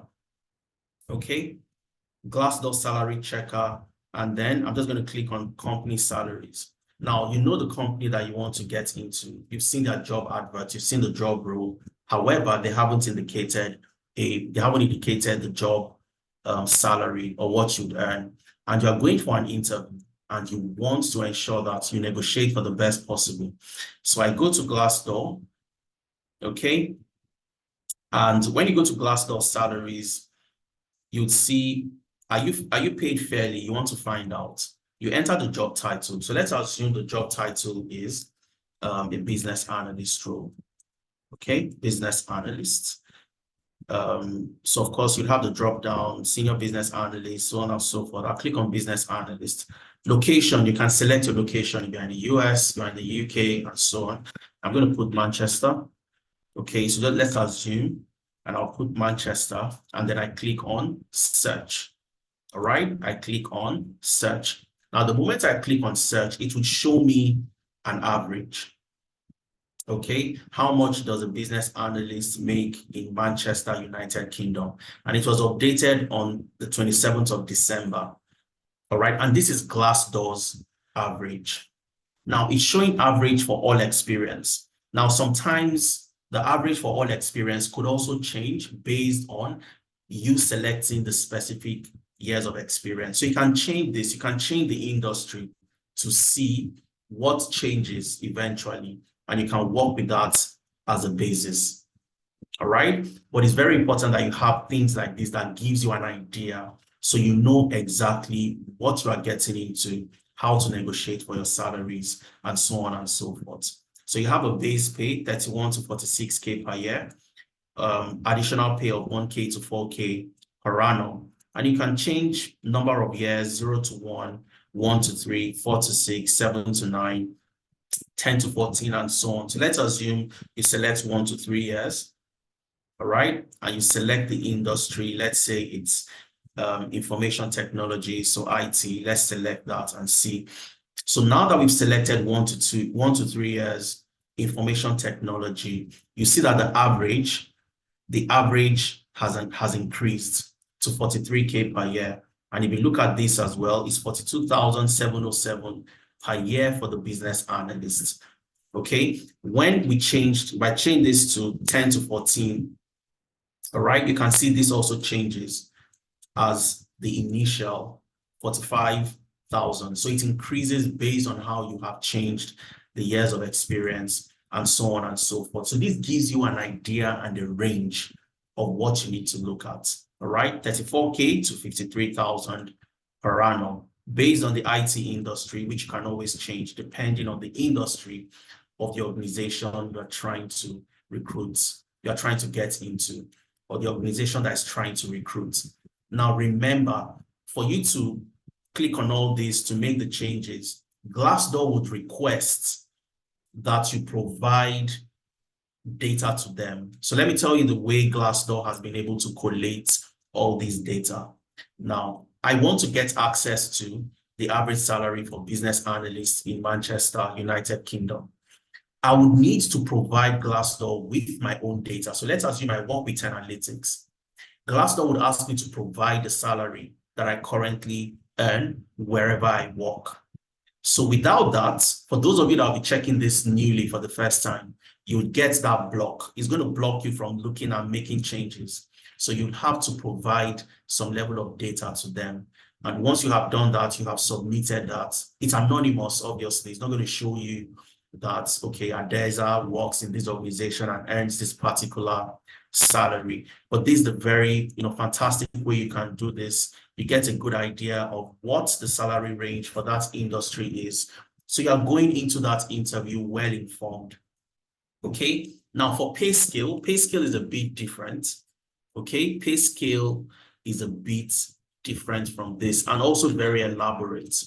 Pay scale is also very elaborate. So if you go to PayScale, go to payscale.com. It takes you to PayScale's website.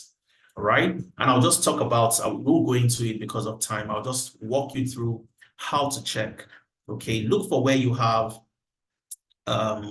see your earning potential. Okay. See your earning potential. What should I be paid? And once you click on this, PayScale would ask you for certain questions. And it doesn't matter where you are. If you're in Nigeria, you want to get a job in GT Bank, you want to get a job in UBA, irrespective, you would enter your job title, you'd enter the years of experience, enter the different locations, and then it would give you a report at the end of the day. So you'd answer multiple questions. And by the time you are done answering the questions, it will give you the amount that other people earn on that particular role.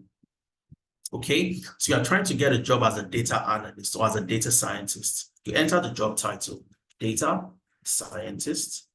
Okay, so you see that, you click years of experience. The role requires how many years of experience? Maybe 6 years of experience. Location, you can change it to Michigan. Okay, sorry, let's say Chicago. This is not coming up because of the country. So I'm just going to change the country to United States. All right. Change the location to Illinois. All right. And let's say Chicago, Illinois. All right. So Chicago, Illinois, United States, data scientist, 6 years of experience. You click on next and it will keep on asking you more questions. And you keep on answering those questions until you get to the very end. And then it gives you, okay, so it's asking which option best describes the situation. Is it a current job or a job offer? So you're going to say it's a job offer, for example. Click on next. All right. And it will ask you more questions. What's the currency, annual base salary? All right. Remember, you have used Glassdoor to check for the base salary for that particular job. And it's told you that the base salary is between 34K to 53,000 pounds. Of course, if you are applying to a data science role, you enter the respective base salary. And once you enter that, you enter there's a bonus and so on. You can ignore the bonus, ignore the commissions, and you enter all the details. And by the time you are done, you're going to get a report, just similar to what Glassdoor would also show you.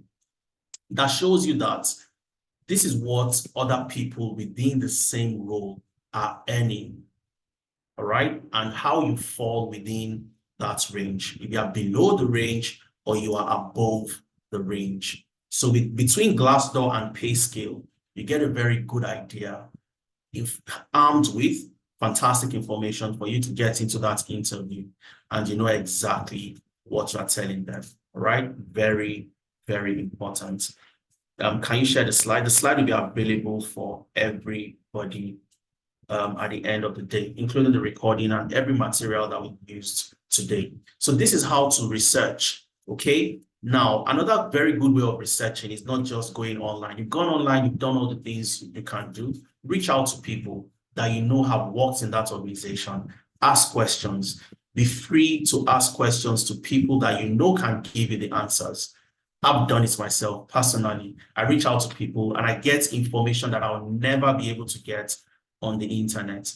But just in case you don't have people who can ask, between Glassdoor and PayScale, you get every single thing that you need to go into that interview and answer the question in the best way possible. All right. Now, is this the only strategy on how to answer questions on salary? The answer is no. There are so many strategies depending on your location. If you're in Nigeria, they've asked for your payslip. If you are in Ghana, the recruiter has said, we want to see how much you've earned over the last 3 months. And based on that, we are going to give you an offer for this new role. How do you answer questions like that? And these are the reasons why it's critical that you have people who can walk you through these aspects and why Tenalytics literally exists, and and the reasons why we've been able to help so many people not just get their jobs and land the jobs of their dreams, but for them to also get the job and earn the type of salary that they would always want to earn. Okay, and I'll share some of those success stories. Somebody who has literally job hopped, just like Femena mentioned, and today he's earning 6 figures in less than a year in Canada. He left Nigeria, moved to Canada, currently earns 6 figures less than a year after getting his first job in tech, after joining our training program. Okay, I'll show you who that person is and how exactly he was able to do it. So this is just, I would say, a snippet of how you can also negotiate your salary going into 2024. Number one is you need to prepare, have the tips, do your research, ensure that you are able to sell yourself, and prepare like your life depends on it. Once you've done that, you've done your research, go into that interview with confidence. When they ask you what are your salary expectations, deflect by asking for more details. If they tell you that, oh, we don't have more details, it's a new job, and so on and so forth, you tell them that, look, this particular job role must have a set budget and an approved salary for the job. And I would love to get a range if you don't mind. Okay, and they'll tell you that it's a new role, you don't have any budget, and that's where you now start to sell yourself, that you have done your research, and this is the range that you found, and these are the reasons why you fit that role. So I'm not asking for 55,000 pounds because I saw that was the average. I'm asking for 55,000 pounds because of my track record and what I have been able to achieve. And that's the ultimate strategy, or part of the ultimate strategy to negotiating your salaries. There's a whole lot more depending on specific situations, specific regions, and different nuances. In Nigeria, mostly in Africa, what you'd find is you find a very, I call it draconian HR, a very draconian way of doing things by asking for people's pay slips, asking for what people have earned in order to give them, job offers at the end of the day. All right, nobody will do that in the UK. It's confidential. I can't give you my pay slip. I can't do that, and nobody would hold you to provide that information to them. Okay, so we're going to move to the next aspect. But before we move to the next aspect of our session today, I want to know if you've learned something new. If you've been in this session, you've learned something new, just type in a yes into the chat. Just type in a yes. At least you've been here, you've gotten value for your time. It's not been a time, wasted being with us here this evening. Just type in a yes into the chat. Fantastic, brilliant. Yes, yes, yes, yes, boss. Absolutely, absolutely brilliant. Very insightful. Definitely, absolutely. So when you ask people, and when I always tell people that, look, it's not the most intelligent that gets the job, it's how you are able to prepare and how you are able to sell yourself at the end of the day. So like the question Igodaro asked, a very brilliant question. What if I don't have experience? There is nothing like that at Tenalytics. It doesn't exist because all the projects you're going to work on forms a part of your experience. And I'll show you a very quick example before I move into the other parts of our session today. Now, there's a gentleman I'm going to use to explain our financial analytics program. His name is Miracle. All right, this is Miracle. Miracle Esemuze. Miracle Esemuze is in our financial analytics program. And let me tell you what people like Miracle, what we've taught them to do and what they do to attract organizations to them. Okay, now imagine Miracle doesn't have experience in financial analytics. Just imagine if I click on Miracle and it takes me to Miracle's LinkedIn, you see you both work at Tenalytics, and this is what you do. So when Igodaro asks the question, what if I don't have experience? It doesn't exist. You're always going to have experience. So you can see Miracle's experience, right? Data analyst, consultant. He joined us last month in November, and he's working with us on contracts. That's pretty much what any recruiter is going to see. And at the end of the day, when they get Miracle into an interview, they're not going to say, Miracle, when did you start learning? Or Miracle is not going to tell them that I started learning. No, I started working with analytics. And that's where the reference and recommendations also come in, because those recruiters will then reach out to us to tell us to provide references, provide recommendations. And that's what we do for people that join our training program. All right. So I don't have experience, never, ever exists. And I'm going to speak about how important it is to have a social proof, just like what Miracle has. Social what? Proof. That shows that he has done things within that area. And if anybody is looking for a financial analyst and they're trying to headhunt on LinkedIn, Miracle is going to pop up. It's going to come up as one of those individuals. And I'll speak about that as we move on during our slides and our session. Okay, so where are the opportunities? People always ask this question, and I'm going to speed through this a little bit because of time. All right, I'll speed through the next few slides. However, we've talked about different things. If Femena asks at the beginning, what career path do you want to move into? People said data analytics, cybersecurity, business analysis, but what do they entail? A data analyst, a business analyst, what do they do? And in answering these questions, I'm going to engage you. We're going to answer the questions together. All right, we're going to answer the questions together. But first of all, where are the opportunities? Why am I thinking of cybersecurity? Why am I thinking of business analysis? Why am I thinking of Scrum? Why am I thinking of data analytics or data science? It's very simple, okay? Where will the jobs be going into the future? And I've talked about the World Economic Forum so much that, you know, I always tell people that this is the best place to go to check the Future of Jobs report. It shows you the jobs that will grow in demand. And the jobs that grow are the left-hand side. I've kept the link. All the slides, all the sessions we've held, I leave the link so that you also have access. Okay? Jobs that will grow. And here you have jobs that are declining. All right? You don't want to get into a new career path and you find out that your job is going to decline in the next 5 years and you're probably out of work in the next 5 years. Okay? So one of the first roles you'd see, AI, machine learning. And it's very evident in the trend, the new technologies you have today. You have business intelligence analysts. Business intelligence analysts. BI analysts are simply data analysts that focuses on data warehousing using SQL and also reporting using Power BI or Tableau. That's your business analyst, automating reporting that comes from the data warehouse. So an organization has data in a data warehouse, just like you have data that is stored in a warehouse, or you have products. You sell bags, for example, bags and shoes. Your bags and shoes are stored in a warehouse. When customers want the bag, you go into the warehouse, you get the bag, and you give to the customer. But that is very manual. So any customer that comes, you have to go to the warehouse physically to pick the bag, and then you hand it over to the customer.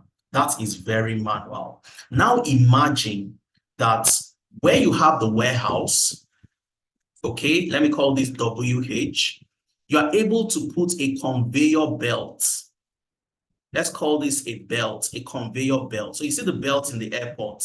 When you land, it brings out your baggages. The baggages just roll and it comes to you and you pick it up. Imagine having a conveyor belt in the warehouse. And then that conveyor belt gets the bag for you from the warehouse and it comes into the store where you can give the bag to the customer. So you see these belts that automates the process of getting the bags from the warehouse into the store where you hand it over to the customer. That's what the BI analyst does. He or she automates the process of getting data from the warehouse into the reporting tools and doing analysis using the reporting tools. Okay, so it's just a data analyst who has knowledge in data warehousing, SQL, and Power BI or Tableau. You have information security analysts, and these are professionals focused on cybersecurity. Cybersecurity is a derivative of information security. Okay, information security is broad, but cybersecurity is a part of information security. And of course, you have data analysts, data scientists, and I would explain what all these roles entail.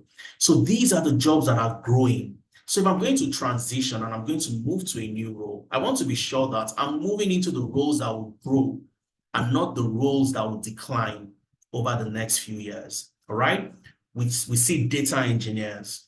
All right, well, who are data engineers? I'll explain that in a couple of slides. If we go to, you have data architects as well. We go to the next slide. You have project managers, and project management includes so many areas, including Scrum.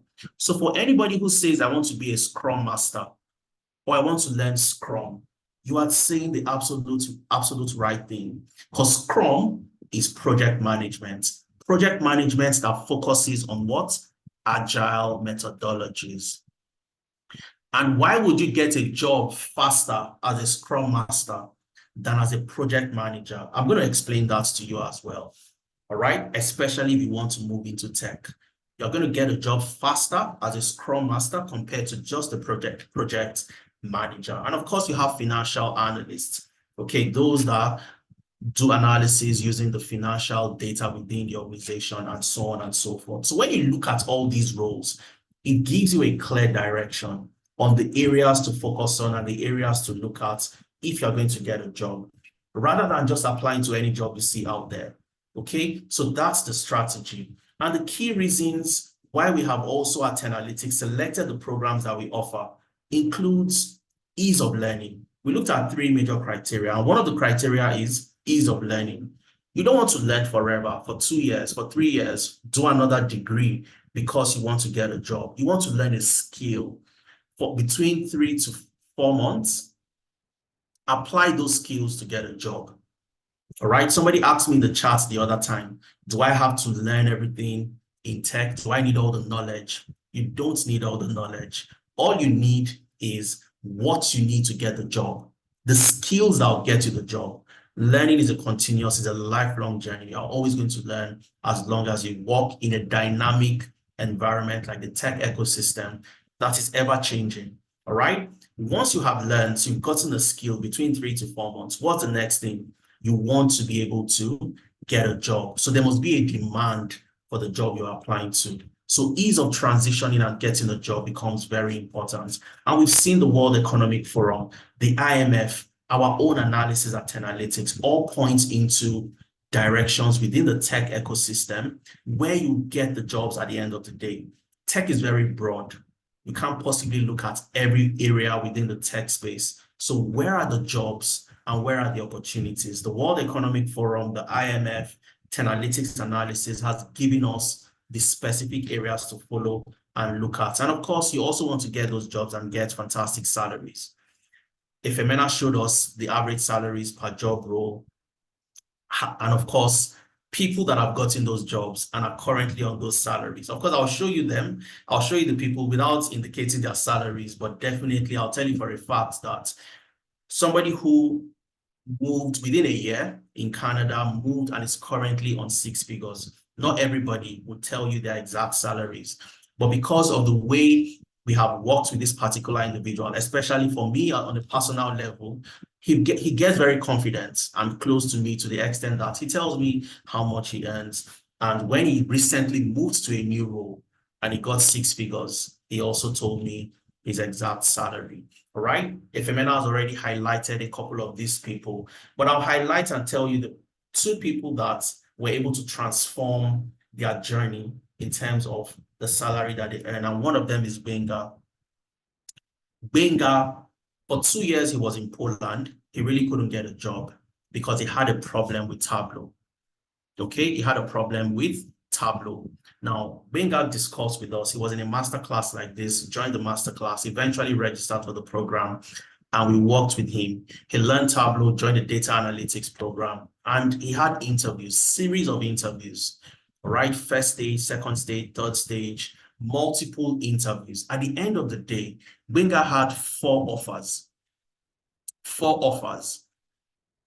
This is somebody who couldn't get a job for 2 years. He had 4 offers and eventually went for the best one.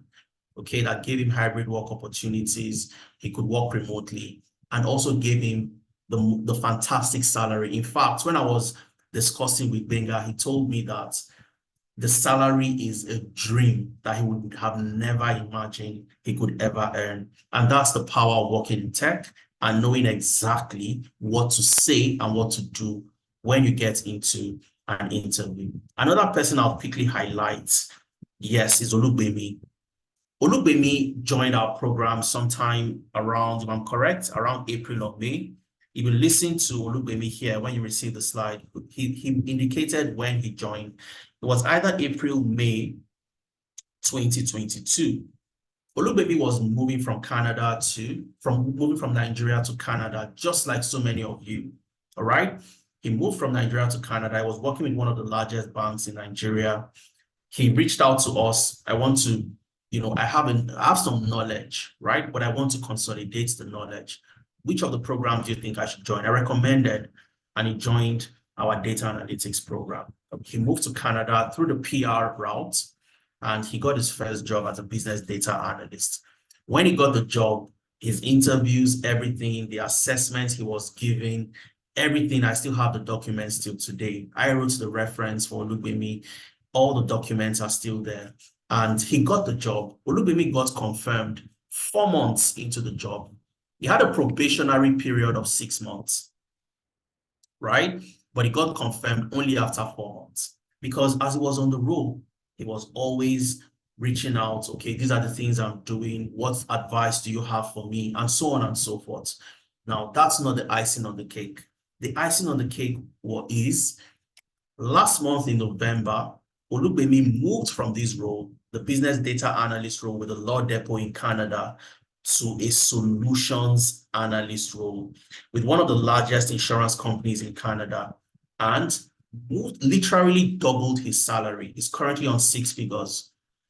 Absolutely phenomenal. Within a year, and this is how job hopping works, and we advise you to do that, okay? That's the best way for you to multiply your salary within a very short period of time.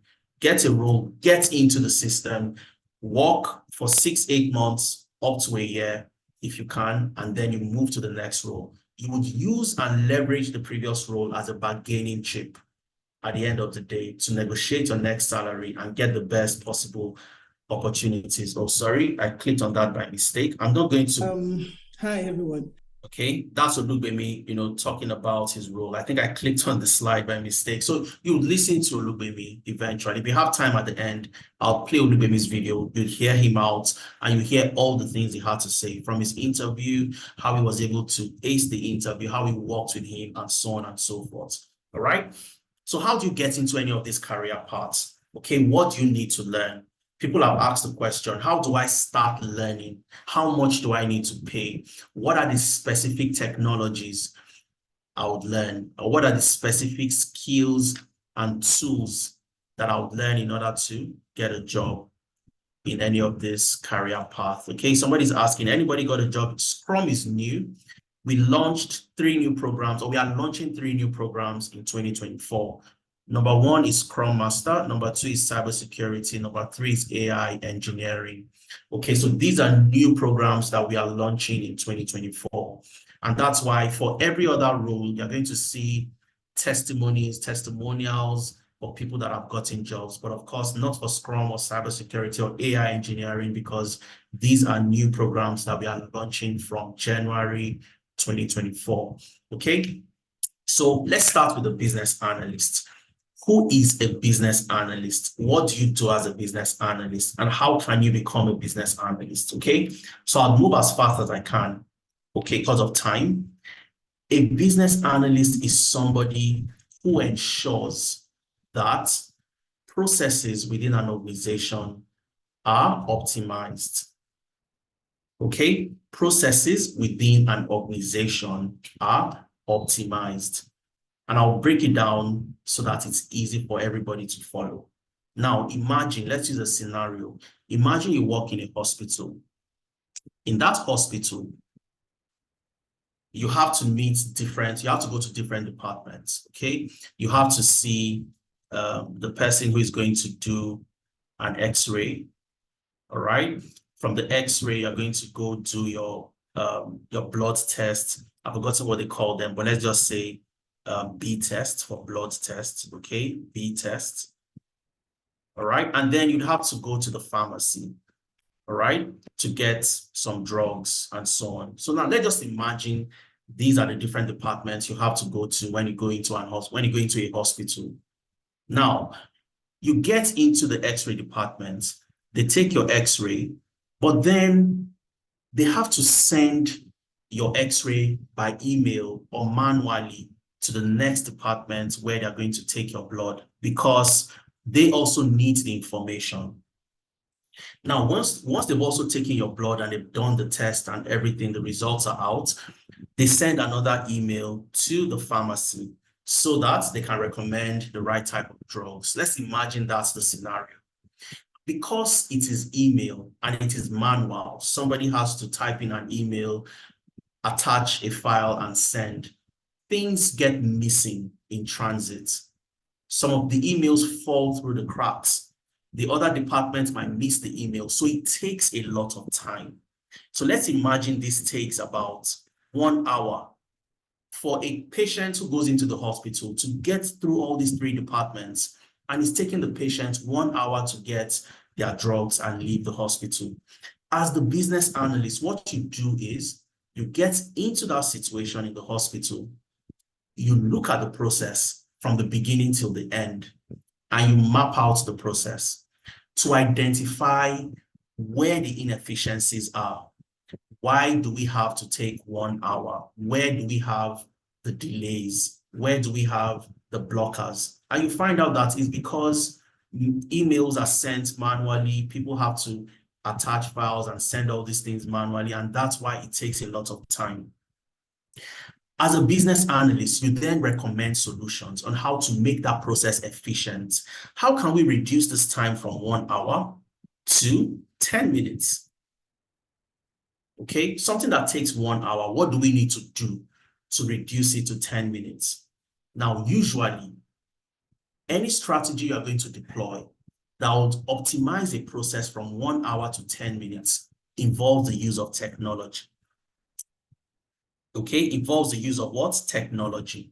Now, that technology could be a hospital management system or a hospital management software that will be deployed in the hospital. And when that software is deployed in the hospital, every department has access. And the moment the X-ray is done with the X-ray, it is automatically updated on that software. So by the time the patient goes to the blood test, and the blood test simply checks the hospital management system, they see that particular patient's data without waiting for an email. So this speeds up the process automatically. Now, in coming up with this hospital management system, let's call it the HMS, the business analyst would need to know what the hospital wants this application to do.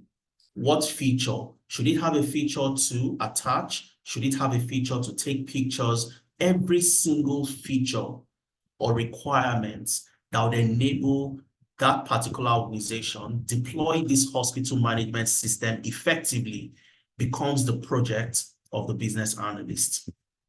So the business analyst would work with all the stakeholders, the CEO, the CFOs, the heads of departments, get what their requirements are, and then pass those requirements to the software developers who would build that software, which is the hospital management system.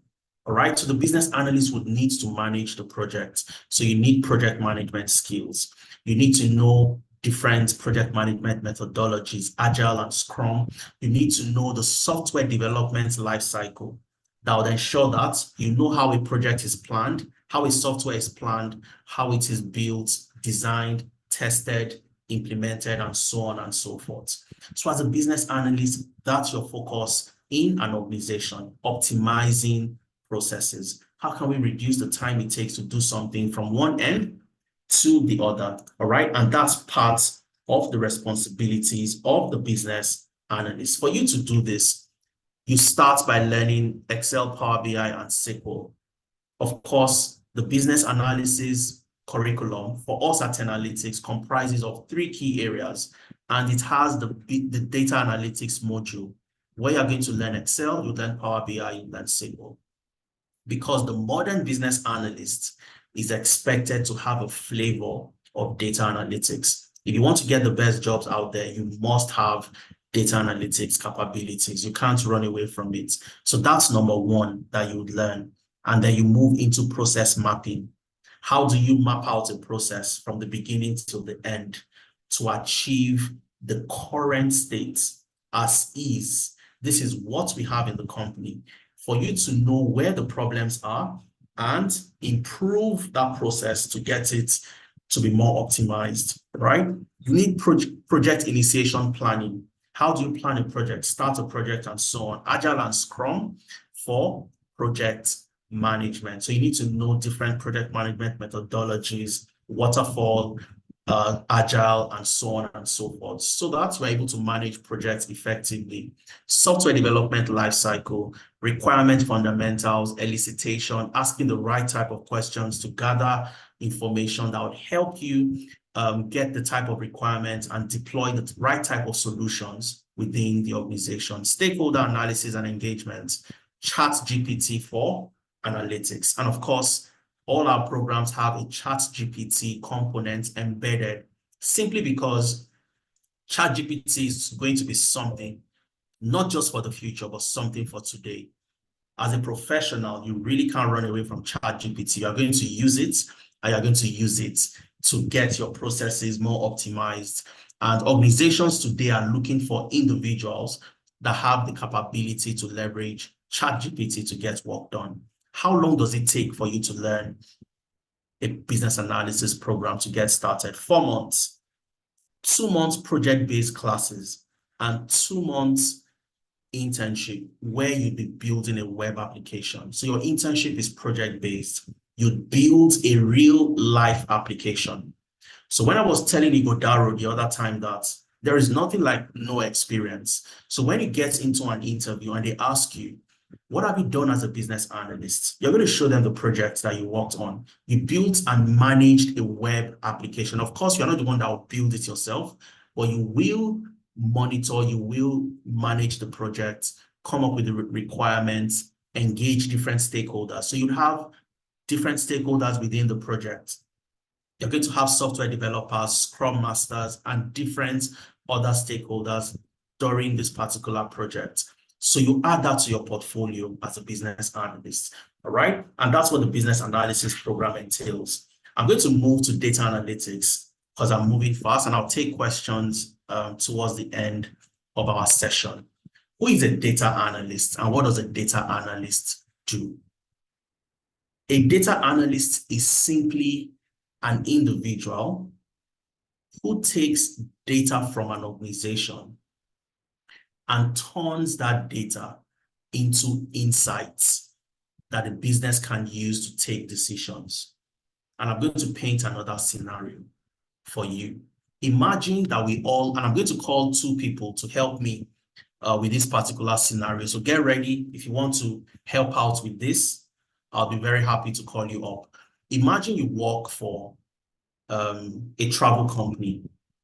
Now, the previous years, the travel company has gathered data, has offered services to different customers, okay? Now, the travel company has also created a survey to ask customers what they want, where they want to travel to, when they would want to travel, because the best way to get maximum benefits, maximum profit from your customers is when you meet them at their pain points. So you've deployed a survey to all your customers where you want to gather data from them. You've asked them different questions. When will you like to travel? Where will you like to travel to? What type of travel services would you need? Are you traveling in a group? Are you traveling as an individual? Would you need a car hire? And so on and so forth. Because you're a travel business, you need to know what the customers want. The customers have provided that data to you. As a data analyst, you are going to take that data and convert it into insights. So this is your data that you've gathered. You're going to convert it into insights that look like a dashboard like this. And I'm going to call one person. I'll ask a question. If I ask you a question based on this, you probably won't be able to answer, because all you have here is just data that shows what people have provided to you, and so on and so forth. But you have converted it into this particular dashboard where anybody can look at this to take a decision, right? And I'm going to ask you, looking at this dashboard that you got from your customers, who they're telling you when they would like to travel, where they would like to travel to. I want one person to tell me, looking at the month, 1 is for January, 12 is for December. Which month will people want to travel the most? I want somebody to use the raise hand icon. I'll ask you to speak and you tell me the month people would like to travel the most.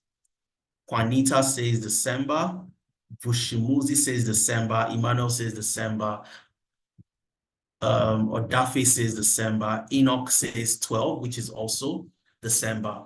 It's easy for us to see. Let me ask one person to unmute and speak, because I can see some hands raised. Coach Nehis. So Coach, I've asked you to unmute yourself. So which month? Can you tell us the month people would like to travel? December, and that's about 84 people from the data received. 84 people in December. Coach, before you mute yourself again, tell us which country or which destination have people selected that they would love to go to?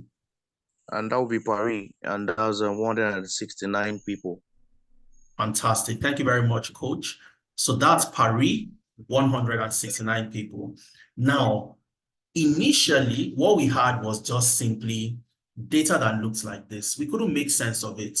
The data analyst is that person that uses data analytic tools like Excel, like Power BI, and they turn this data into dashboards that look like this, so that Coach, who is the owner of the business, can see clearly that customers have selected December as their preferred month of traveling. They've also told us that Paris is their preferred destination. So if I'm going to plan for the future, I'm going to plan for 2024, I know that the plans would be for Paris, followed by Maldives, and then I need to know when people would love to travel, and I can make adequate preparation for that. This would be difficult to tell if the data analyst did not come in to provide these insights. And that's the power of being a data analyst. So as a data analyst, you are helping organizations to do what? Interpret the data that they have, turning it into insights to take decisions. All right? And how do you turn the data into insights?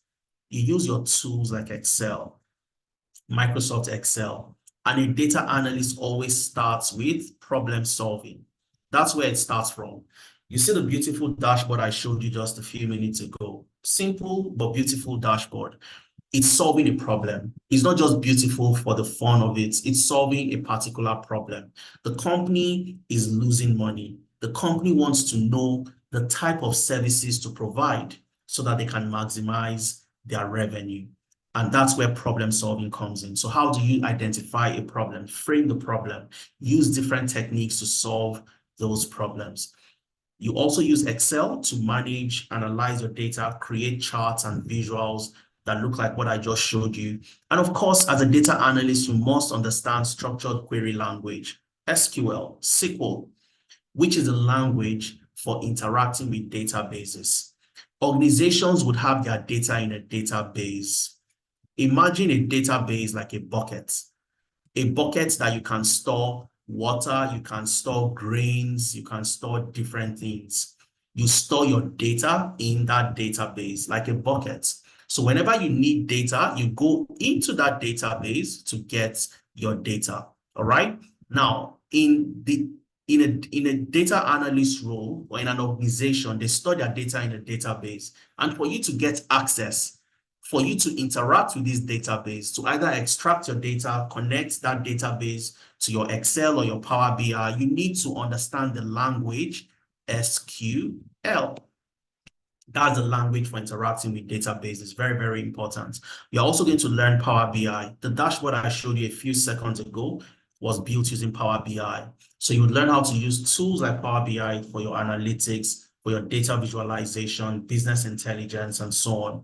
You'd learn Tableau so that you can apply to so many more roles, because Tableau and Power BI would do pretty much the same thing, but you position yourself for better opportunities when you know Power BI and you know Tableau.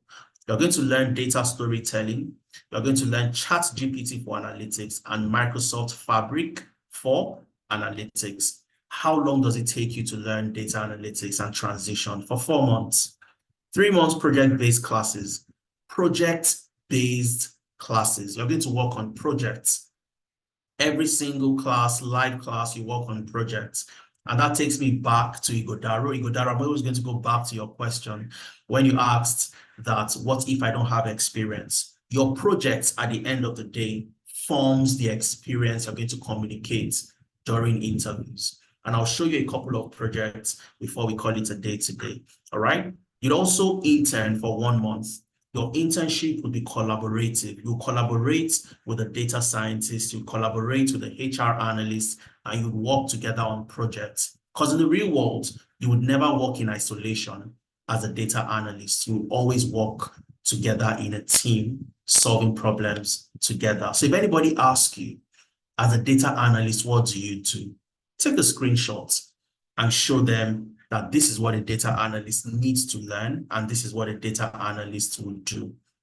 Okay, 2 things I'm going to mention before I move on to the next career path.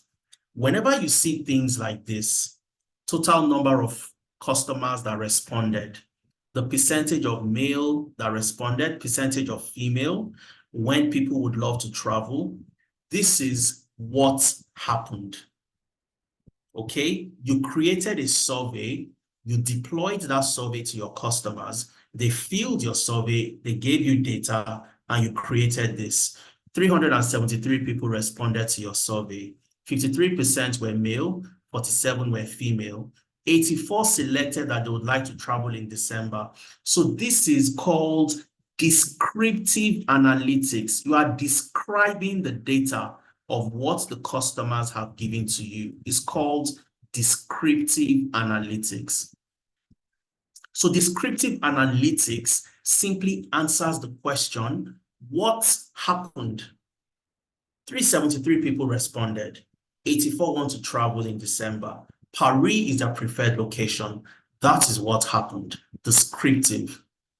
Now, a data analyst also works on another aspect of the analytics value chain, which is called diagnostic. Diagnostic analytics. What is diagnostic analytics? Diagnostic analytics is why it happened. So when you know what happened, 84 people have selected December. Why did 84 people select December? Or why do many people want to travel in December? All right? Or why do they want to go to Paris? That's the next question you would ask. So when you start asking why something happened, to dive deeper into the data to find out why it happened, you are doing diagnostic analytics. Okay, and that's the focus of the data analysts. Number 1, descriptive, what happened, just like this dashboard, showing you what people have said, that is what happened. And then diagnostic is going deeper to find out why it happened. So you can either deploy another survey, asking people the question, why something is happening in December, okay? So or you can compare it to trends or events that would lead to things going up or going down. And that is you answering the question why something happened. And that's the focus of the data analyst. All right, let's move to the next one, which is HR analyst. And I will explain this again using a scenario. And I'll need somebody just like Coach to also tell us what they think. All right. A HR analyst is simply an individual, just like the data analyst, that takes data and turns it into insights for decision making. The only difference is the HR analyst works with what? People-related data. People data. So the HR analyst has no business with sales data. They have no business with revenue data and so on and so forth. Their focus is on people-related data. How do we take the best decisions for the people in the organization based on the data that we have? And if we don't have the data, how can we get the data? All right. So let's look at a scenario very quickly, and we'll see how the HR analyst, what they need to learn to get into a HR analyst role. So a HR analyst will take this data and turn it into a dashboard. And this dashboard is a talent sourcing dashboard. And I'll tell you what this analysis is trying to achieve. Every organization hires candidates from different sources, from LinkedIn, from their website, from different job boards, and so on and so forth. You want to know the best source of where your best talents are coming from. So your best performer in the company, where did you hire them from? Did they come from the website? Did they come from LinkedIn? Did they come from a particular source? Okay, and that's the analysis you're trying to do here.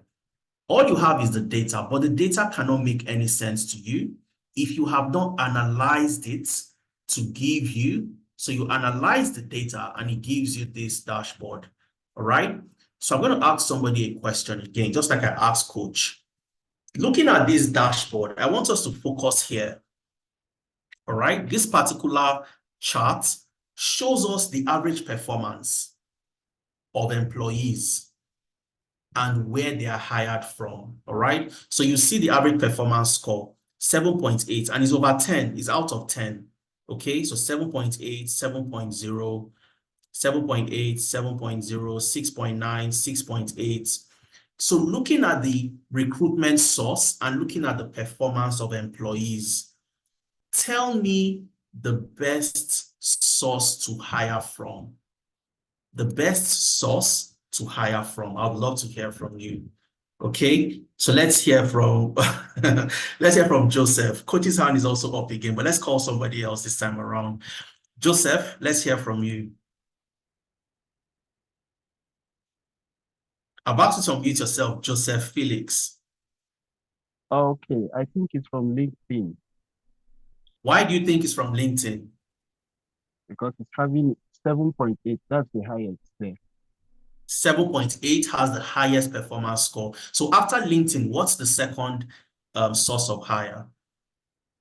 Okay, it's campus recruitment, which is 7.0. Fantastic. Thank you very much for that, Joseph. So number one is LinkedIn. Number two is campus recruitment. And that you see that for employees that come from LinkedIn, they have a performance score of 7.8. Employees that come from campus recruitment, where HR would go to universities to recruit masters and undergraduates, they have 7.0, which is also very high. Now, as an organization having this data, HR can then take decisions on how to hire. Rather than hiring from everywhere, I'm going to focus on specific areas where I get my best talents from. And of course, the analysis goes beyond just the average performance score. You have the tenure, how long people stay in the company. You have their previous employers. You have their alma mater, their universities, and so on and so forth. And this is the work of the HR analyst. The HR analyst takes people data, they analyze that data, extract insights to take decisions to support management in driving people policy. So rather than hiring from everywhere, we're going to double down and focus on the channels that give us the best employees within the organization. So thank you very much, Joseph. Thank you very much, Coach, for providing support in answering those questions. So as a HR analyst, you must have data analytics skills. so that you can analyze data, manage your data, and so on. So you're going to learn problem solving just like the data analyst, Excel, Power BI, and SQL, just like the data analyst. And then you'd also learn the HR related functions, the functional areas within HR analytics and performance evaluation, HR metrics, knowing the right type of metrics to measure performance within the organization, HR analysis and dashboarding, collaboration and report automation, how to automate your reports in a way that you don't have to go back all the time to create the same type of reports, building your case and creating action, how to sell yourself as a HR analyst within your organization, showing the top management that, yes, I've been doing HR for the last couple of years, but I've been able to build my skills, and these are the new things I've learned. ChatGPT for analytics also forms a critical part of you being a HR analyst. How long does it take? 4 months as well, just like the data analyst, 3 months project-based classes, and 1 month internship. You don't need any experience. You don't need any particular knowledge. You don't need to have been in a HR function. You learn everything from scratch. Both your data analytics skills and the HR functions, you're going to learn them from scratch. All right. So it's beginner friendly. Anybody who has an interest in HR analytics, in people related data, you can get into this program and excel. Okay. We're going to move into financial analytics. All right. And this is where I'm going to showcase that candidate's, one of our current participants. His name is Miracle. I'll show you on LinkedIn what Miracle has been doing in class. Okay. And for anybody who goes on LinkedIn and type analytics, search for people, you'll see what our participants do and what we always advise them to do. So as a financial analyst, you, just like the HR analyst who focuses on people data, you focus on financial data. All right. So you have your data analytics skills, but you focus on financial data, right? Extracting insights from financial data, helping the company take financial decisions based on the analysis you have done. All right. And our financial analytics program comprises of 3 areas: data analytics, number 1, investment banking, number 2, all right, investment banking, and financial analysis. So these are the 3 areas. And I'll just, before I tell you all the things you need to learn, or let me tell you, and then I'll take you to Miracle's page. So you see how you create social proof for yourself. When we talk about social proof, we talk about the fact that whatever you have on your CV has to match yourself, who you are, and the job you're trying to get. On LinkedIn, your LinkedIn profile needs to be optimized so that when people look out for you and they search, they find you eventually. All right. So as a financial analytics professional, you're going to learn all the data analytics skills, from problem solving to Excel to Power BI and SQL, just like the data analyst would do. And then you learn accounting fundamentals, which is the language of business. You learn financial analysis, you learn different ratios on financial analysis, financial modeling. You're going to build financial models for startups. You're going to build financial models for companies. You're going to do valuation.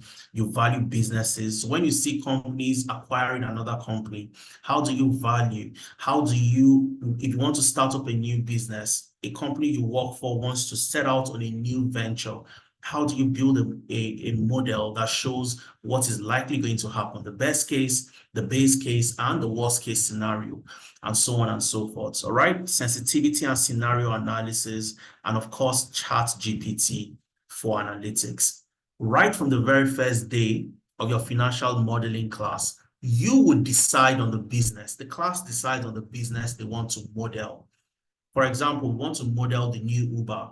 We want to model a company like Bolt or a company like Lyft, and so on and so forth. You decide on the type of businesses you want to model, and you build your model from scratch. And I'll give you a quick story of one of our participants who had a friend that worked in Silicon Valley. Right? He worked for a startup in Silicon Valley. So he wanted to start his business. And he was discussing with this lady who was in our financial analytics program. And he was telling her that, I'm looking for somebody to help me with a financial model. And she said, I can do it for you.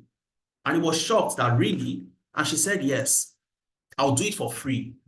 But the guy was, kind enough to say, don't do it for free, I'm going to pay you. Eventually, this lady went ahead, not just to build the financial model for her friend, but he recommended her to so many other companies in Silicon Valley. And within a year, she was able to get so many companies under her portfolio, just simply building financial models for them, right? And that's just one scenario of amazing stuff some of our participants have gone ahead to do. And of course, it takes you 4 months to learn financial modeling, 3 months project-based classes, 1 month internship. Before I move on to the next career path, I'll just quickly show you Miracle, because I need to show this very quickly because I believe you'd benefit from this at the end of the day. So this is Miracle, Esemuse. Miracle is currently in our program, and Miracle created this particular dashboard, a hospital transaction dashboard. So this is a dashboard that shows different KPIs and analysis within a hospital setting. Okay, it's not very bold in here. All right. I'm just going to show you, and I'll show you how Miracle has positioned himself in a way that anybody and all our participants, I'll show you other people as well. Okay, this is a dashboard. Okay, so that is bolder and you can see it better. This is a dashboard. The total revenue, the total expenses, total profits, the profit margin, number of doctors, number of patients, and you can see the trend of the year and the quarter in terms of revenue. Where did the highest revenue come from? So looking at the KPIs, okay, the total expenses, what's our profit margin? What's the target? What have we achieved? And so on and so forth. But what Miracle has been able to do is something I call proof of work. No recruiter will come to Miracle's page and doubt if Miracle has the capability to build Power BI dashboards. Okay, so this is what Miracle has written: transforming healthcare through data insights. Recently, I spearheaded a comprehensive analysis of a robust healthcare data set geared towards driving informed decision within the health sector. The clients needed insights into their data sets for informed decision making. The primary objective was to distill vital KPIs and craft an intuitive dashboard offering an immediate snapshot: total expenses, total profit, total revenue, all the things he's done. All right. And of course, you'd see that he went ahead to tag, if I go to the comments, he went ahead to tag his facilitator, Adeza Suleiman, Efemena April, Tenalytics. So these are the things our participants would always do, so that when a recruiter goes to their profile and you would see Miracle's different analysis. This is another analysis of Texas Electronics. And this is the way different people within the program go ahead to position themselves for recruiters to find them. There's never going to be a doubt if he has the capability and if he can do all the things he has on his CV. Okay, so this is an example of when we say you position yourself for success. And Miracle is doing just the right thing. And so many other people, if you go to LinkedIn and you search for that as well. Okay, so we've looked at a couple of career paths. I'm just going to move to the very next, which is the data science role as a data scientist. Now, as a data analyst, who can remind us the 2 areas of the analytics value chain? I talked about something analytics and something analytics, the 2 areas a data analyst would focus on. Who can remind us the 2 areas a data analyst would focus on? Who can remind us? Just type it in the chat if you remember. I'm going to help you out. One of the areas says, okay, people are typing already, descriptive and diagnostic. Fantastic. A data analyst focuses on what? Descriptive analytics and diagnostic analytics, right? The data scientist now takes it a step further to do what? Remember, descriptive is what happened. Diagnostic is why it happened. Predictive is what is likely going to happen. What is likely going to happen. All right. So this is you seeing into the future, looking into your crystal ball and seeing what would happen in the future based on what has happened in the past. So a data scientist would understand what happened, descriptive, why it happened, diagnostic, and take it a step further to predict to a company what is likely going to happen. Okay, and for you to predict what is likely going to happen, to see into the future, you are going to have to forecast, which is also what? Predictive analytics. You are predicting. And for you to predict and forecast, you need to understand statistics. Statistics becomes important for you to do all of this. And this is where statistics comes into the entire picture within your analytics journey. Okay, so I'll quickly just walk you through this. As a data scientist, you're going to start with statistics. You would learn the basics from the beginning, the measure of central tendency, the mean, the median, and the mode. You would learn predictive analytics and forecasting with Microsoft Excel. You're not going to start from the very complex areas. You start from the nitty-gritty. You start with Excel. You're going to use different forecasting techniques in Excel, linear regression, naive approach to forecasting, exponential smoothing, weighted average, moving average technique, so many other areas in how to predict what is likely going to happen using Microsoft Excel. And then you move to Tableau for data analytics, and then you move to SQL. You can't escape SQL as a data professional. Once you've learned all of this, you then move into Python. And this is where people make mistake. They assume that as a data scientist, I must start with Python. Python is the almighty, is the start and the finish, the alpha and the omega, but that's not the truth. You start from the nitty-gritty, the fundamental and the foundation, which is statistics, and then you move your way until you get into Python programming.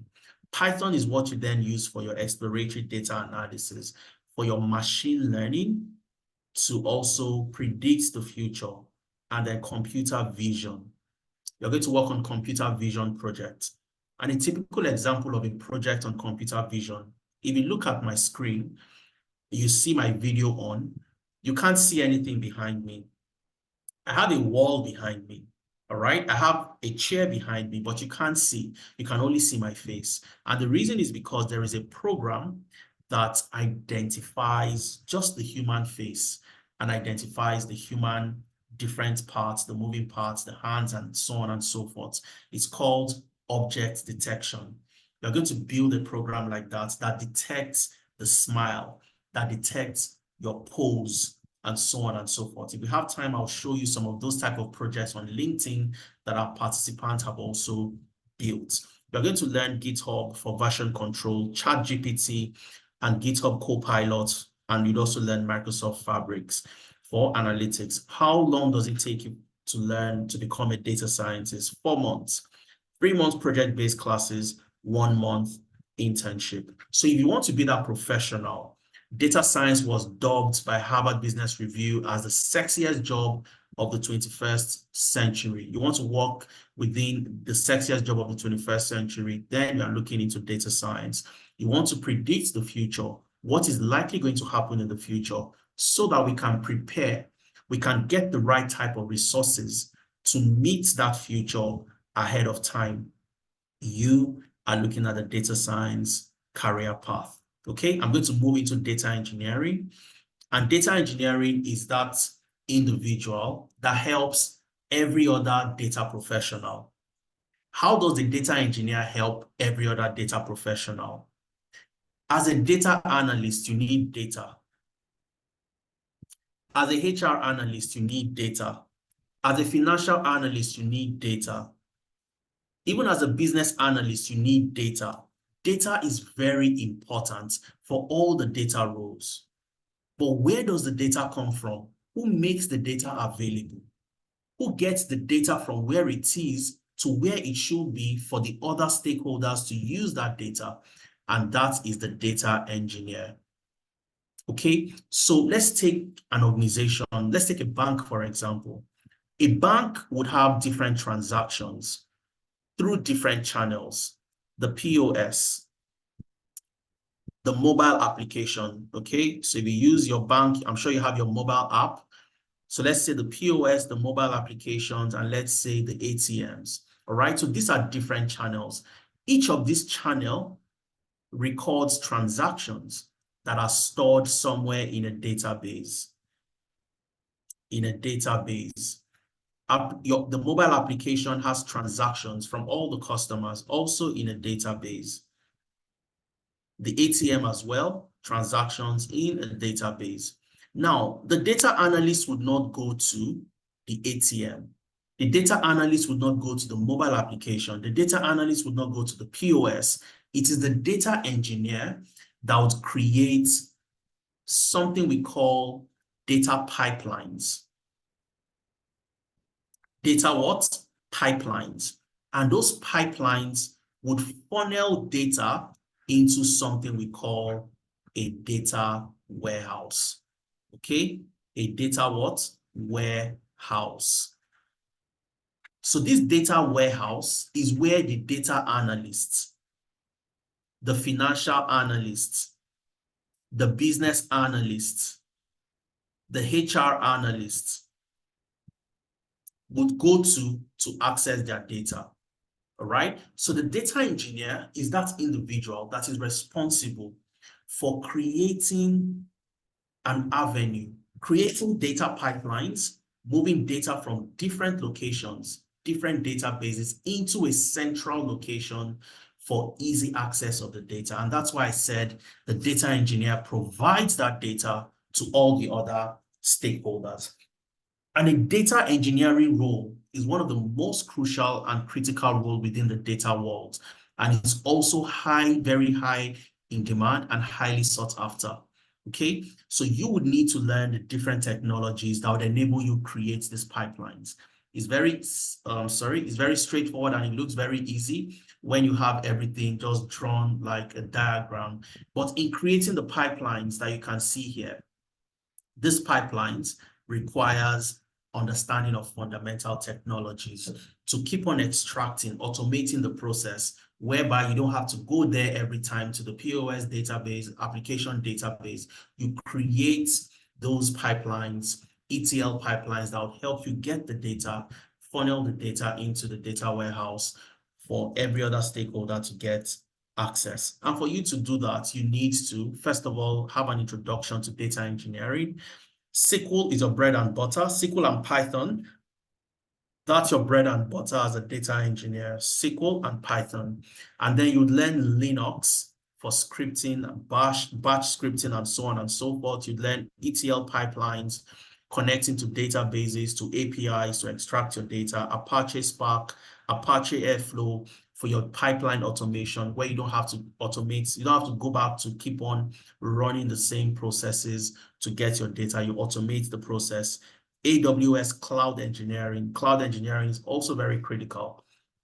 AWS is the most prevalent and the most used cloud engineering platform available, or cloud platform available. You have GCP, you have Microsoft Azure, but AWS is the most prevalent across different organizations. You'd also learn version control with GitHub and ChatGPT for GitHub Copilot. Data science, 4 months, 3 months project-based classes, 1 month internship. All right, and that's the data engineer, the person who makes data available. The Scrum Master. A lot of people have said they want to become Scrum Master. Who is a Scrum Master? I like to call the Scrum Master a project manager who is more focused. A project manager that is focused on agile methodology. Okay, so I'm going to break it down a bit for people who ask questions. Or what's the difference between agile, difference between waterfall, who is a project manager, who is a Scrum Master, and so on. A Scrum Master focuses on agile. And why is that important for you to get a job very fast, especially in tech? Now, you have different frameworks in project management, okay? So you have project management, and you have different frameworks. You have adaptive, the adaptive framework. Okay, remember when Ifemena said, take your pen, get a paper, take things down, or jot things down so you can take things away. So you have adaptive and you have predictive, and then you have hybrid. Okay, now for the adaptive, this is the framework where you easily make changes along the line. Nothing is set in stone. You can make changes. You work in an adaptive manner. And this is where you see the agile framework. So agile is where you have things iterated. You can iterate, you can make changes, and so on and so forth. The predictive is where you use the waterfall methodology. Waterfall. So waterfall is more traditional.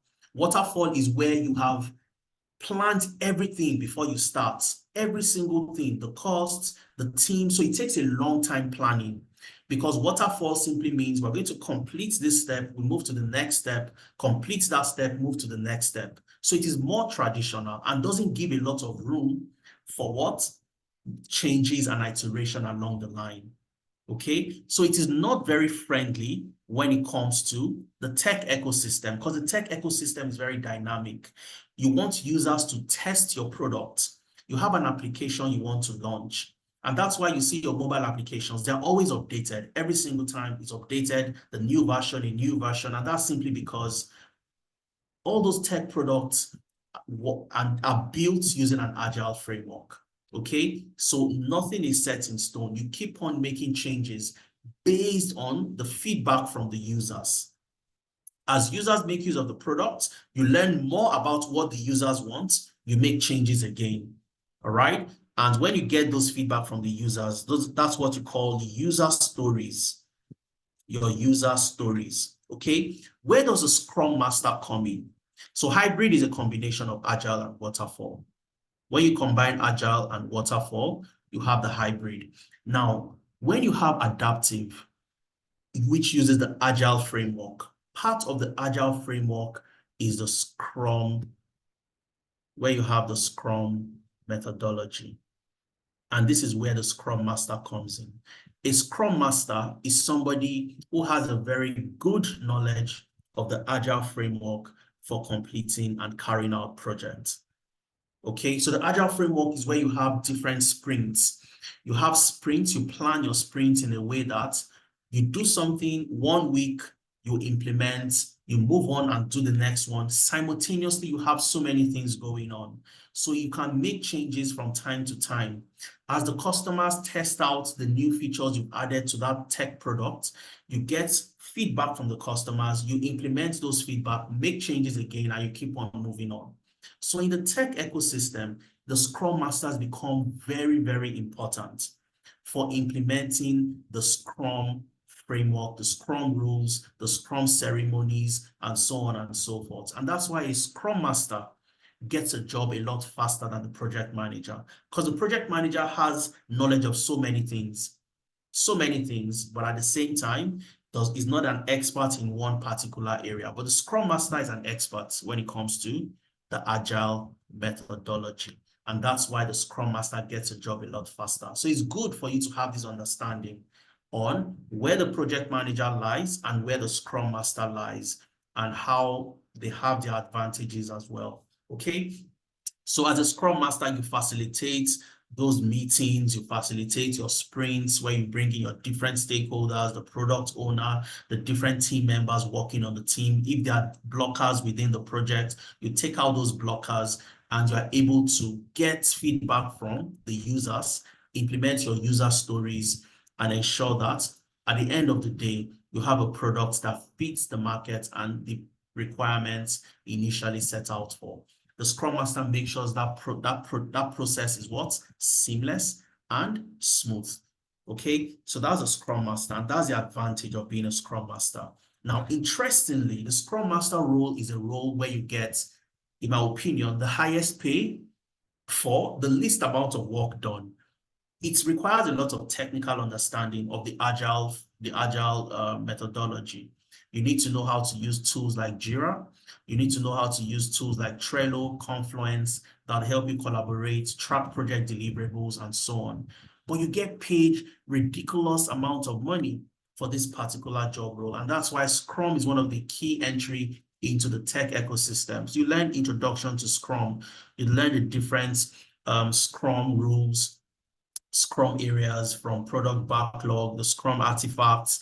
You learn Scrum events, sprint planning, the Nexus scale Scrum. How do you implement Scrum on a larger scale, and so on and so forth. And of course, would also prepare you for the Scrum examination, the PSM examination for Scrum Master, the Professional Scrum Master examination. We're going to prepare you for that. Your typical Scrum training that you see out there is for 1 week. I think the highest I've seen is for 2 weeks. And that's simply because a lot of things that you learn within 1 week and 2 weeks are theoretical. But we at Analytics, we don't believe in theoretical, we believe in practical. You're not just going to read and cram and have the knowledge. You need to know how to implement and how to do these things going into the role. And that's why our Scrum Master training is for 2 months. I want you to check it out yourself. Check for other Scrum training. You'll see 1 week, 2 weeks. We've seen it ourselves. But again, there is really no knowledge. Learning for 1 week or 2 weeks is a very short time for you to implement and know how to practicalize the things you've learned.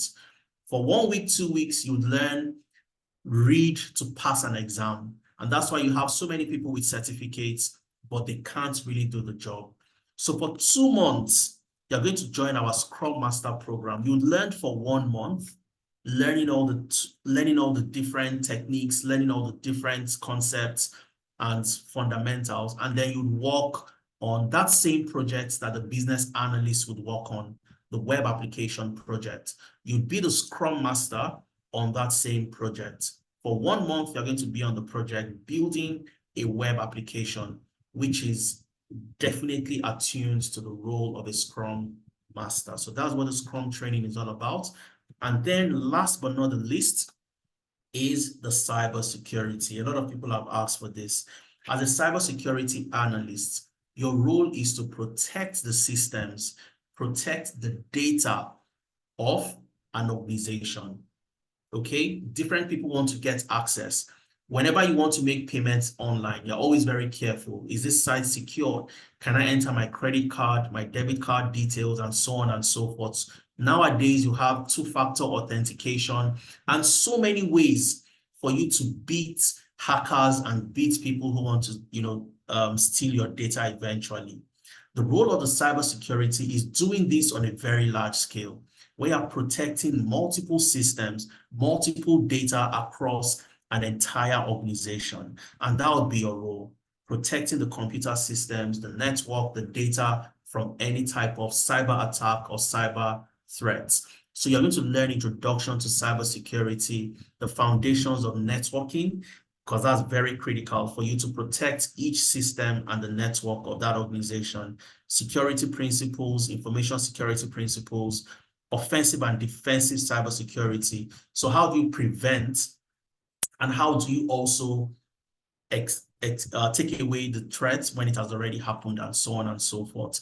Cryptographic basics, cyber threats and attack vectors, network security, endpoint security, cloud security. As we move to the cloud, nowadays, all our data is stored in the cloud. We use Google Cloud, we use Microsoft, we use AWS, and so on. How do we protect our data, and so on and so forth? You learn incidents reports and forensics, cybersecurity policies and compliance, and so on, and then different other technologies. You would learn SQL, you would learn Python, you'd learn VMware, you'd learn Linux for scripting, and so many more technologies as part of the cybersecurity program. How long does it take you to become a cybersecurity analyst? 4 months, 3 months project-based classes, and 1 month working on a real-world project on cybersecurity. So when you get into an interview, you're not going there from telling them stories and telling them what theories are eventually.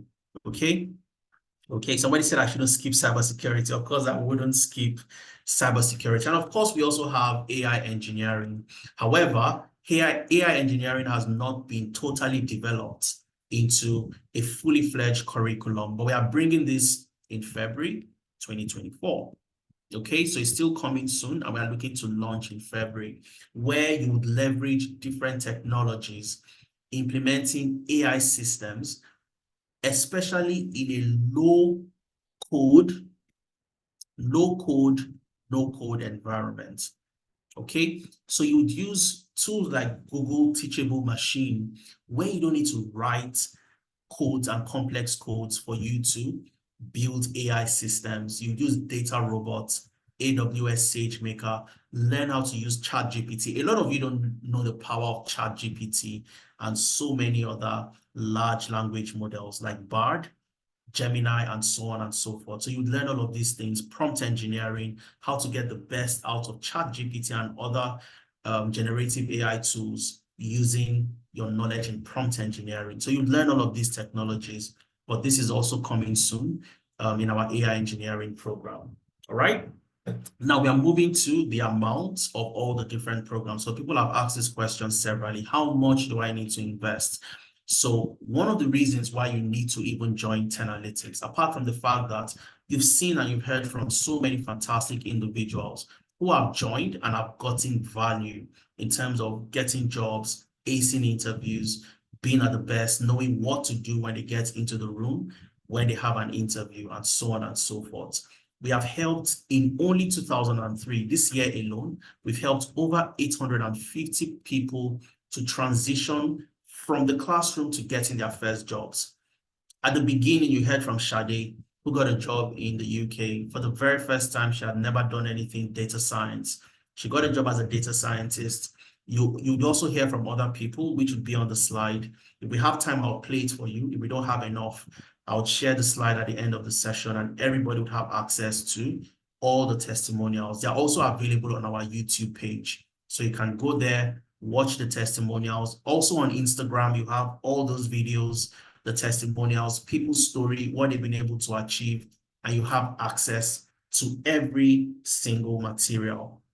Okay, we have the best curriculum existing. You would never find any data analytics, data science program that has ChatGPT. I can tell you for free, you're not going to find it anywhere. We have the most up-to-date curriculum. We even have Microsoft Fabric. A lot of people would ask, what is Microsoft Fabric as a data analyst? Is it important for me to learn? Absolutely.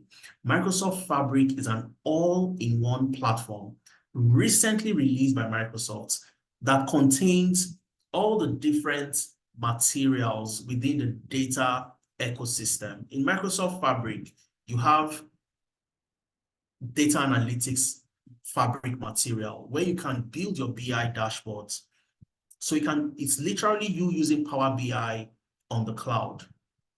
You can create a data lake. You can create a data warehouse. I can be in Manchester, you can be in Lagos, and we are working on the same project where you are writing your Python codes using the same data, and I'm creating my Power BI dashboards using Power BI. And somebody else is querying the data lake using a SQL endpoint, still on the same platform. And that's what Fabric does.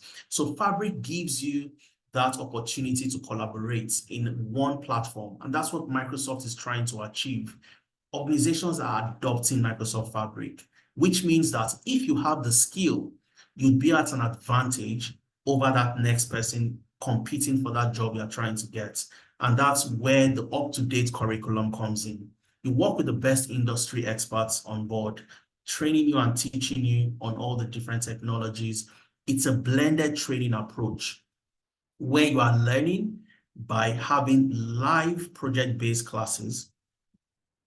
So you're not just working by watching videos, no. And you also have watch me do it videos, whereby on a Sunday, for example, for concepts that can be taught to you without you having a trainer right in front of you showing you what to do, you have the watch me do it videos. And Sundays are more or less your self-paced learning. You can watch those videos at your own convenience. And then on Saturdays, you join the live project-based classes. You have the additional employability services, which is where we do our best work. We show you a snippet of what we do from how to prepare for interviews, learning negotiation skills, how to negotiate your salaries. These are some of the things we do during your additional employability services. And of course, you get to intern. All the programs come with internship, where you work on projects, and that adds to your portfolio, and you can showcase to individuals and recruiters who are interested in hiring your services. And at the end of the day, you become an industry-ready tech professional. All right? How do we position you, the additional employability services? We have 3 levels. The first level is your CV review. We help you review your CV. And this is where companies start to call you for interviews. We help you optimize your LinkedIn. We tell you what to do, how to create social proof. I showed you Miracles LinkedIn. Those are some of the things you're going to do and implement. If you don't have a LinkedIn profile, we'll show you and work with you to create one.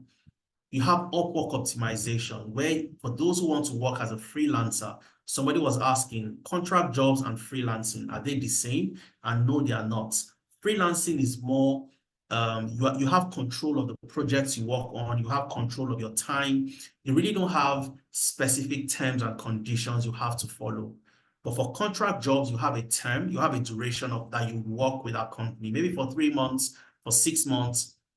You have time, you have to resume, and you have to close. So you have a little bit of, terms and conditions for the contract.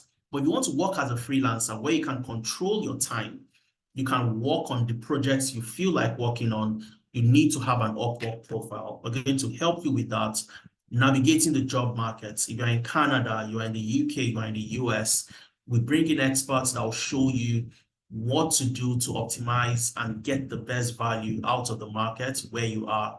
For those of you in care, how do you transition? How did Abigail transition? Every other person that has done care work, how did they leave the work to move into other career paths? For those of you in other career paths, how do you also make that switch? And those are the things we show you during navigating the job market. Interview preparation, that's our bread and butter. We show you what you need to do, how you need to learn, what you need to do going into an interview. How do you introduce yourself? How do you sell yourself? How do you tell your stories using different techniques that we are going to show? And of course, all these things don't come by magic. You have different frameworks that you need to learn to introduce yourself, the SEAT approach, to telling your story, competency-based questions that you're going to get. Tell me a time when you optimize the process as a business analyst. How do you answer that question? All right? Introduce yourself. Tell me, let's get to meet you. And you say that, oh, I'm from Ondo State, I live in Akure, and so on and so forth. You need to know the right type of framework and technique to introduce yourself using techniques called the SEAT approach, the STAR approach as well. Okay, and these are the things we're going to show you: how to negotiate your salary, how to apply to jobs, and so on. And when you find yourself in a scenario where you have been asked to provide your payslip, you have been asked to do things that are unconventional, how do you also wiggle your way around that to ensure you get the best outcome? And of course, references and recommendations. We're going to help you on this as well, because that organization that will be hiring you would want to know that you have a reputable company that you can attach yourself to. You have your weekly mentorship sessions where you would have myself, you would have the Femena every evening. Every Thursday evening, we have your weekly mentorship sessions where you have the opportunity to pour out your heart. These are the things I've been doing that, I need answers. I've tried this, it didn't work out for me. What can I do? Because you need to always have that person you can ask questions. Okay, things that we didn't have, I didn't have it, Efemena didn't have when we're transitioning. And it took us a long time because we had to figure things out ourselves. But you have the unique opportunity to ask questions. And when you apply to jobs and you get rejections, you'd also need that person to tell you that it is normal. Let me tell you a very quick scenario. One of our participants who just completed his program, he joined in September. So he joined in September. So from September to December, that's roughly September, October, November. That's roughly about 3+ months. So let's say 3 months, all right? And he was telling me that, oh, Adeza, I haven't gotten a job, I'm worried and so on. And I told him that, look, it is perfectly normal not to have gotten a job by now. He needed to hear that, okay? Because sometimes people would get so agitated and think that there is something wrong with them. So all I did was, look, have you done this? Have you done that? Have you done your CV? Have you done your LinkedIn? He said, yes, yes, yes, yes. I said, okay, let me send your CV to me. Let me have a quick look and I'll give you a very quick feedback if there's anything you need to change and so on and so forth. And that's the benefit of having a mentor. Access to people that have industry experience, that have done the things you're trying to achieve, and you can ask questions. On the job support, you get a job, you really don't know what to do on the job. You have us for 1 month. 1 month when you get the job, in case you need something to settle down easily. You have a project, you're not really sure how to go about it. We work with you to get you up to speed. All right. And the last layer that we have for you is a new introduction for 2024, which is level 3. And level 3 is our promise to you, which is a guaranteed interview 1 month after you complete your program. Okay. And this is a way of telling you that we have cracked the code. Once you have your CV, with what we are going to do with you for your CV, for your LinkedIn, and for your interview preparation, there is no way you're not going to get multiple interviews. And that's why we have this promise to you. All right, we're going to work with you. You're going to get it irrespective of where you are, your region, and where you're located. Okay.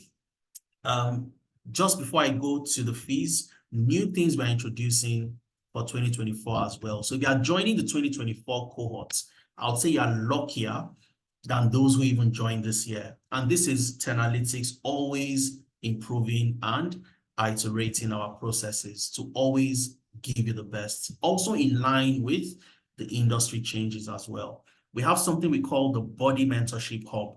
And this is where somebody like Olugbemi that I told you has doubled his salary, earning 6 figures in less than a year. After joining our data analytics program, Olugbemi is going to be a mentor that would come back to mentor people in the data analytics program. So it's a peer mentorship where you have somebody who would be your support system. You would also have the general mentorship with myself and Efemena, but this is an addition where you can ask somebody who you can easily relate to. He just transitioned last year. You're trying to do with this. He transitioned, he joined the training last year, transitioned, got his job September. He's gotten another job in November, doubled his salary. So he has just done it. Olugbemi, tell me, how did you do it? What exactly should I look out for? Olugbemi is in Edmonton in Canada. You might be in Ontario. You might be in Fort Mac. How can I also do the same? And you have that mentorship opportunity. You have an enhanced internship experience with so many of the programs. The business analysis internship is moving to 2 months, where you are working with software developers, Scrum masters, other key stakeholders to build a web application. All right. The data engineering is also moving to 2 months, a robust internship. So we're enhancing the internship experience. And lastly, when you ask, how do we get the interviews? How would you say that it's guaranteed for you to get the interviews? We are working with different partnerships with organizations like Korn Ferry, Manpower, Robert Half in Canada, Hayes Recruitment, some of the biggest recruitment agencies, so that we create a pool of talent with you guys, and then these agencies funnel you into organizations that want your services. So you have interviews. We work with you during the interviews, so you sell yourself to get the jobs. Our next cohort starts on the 6th of January, 2024.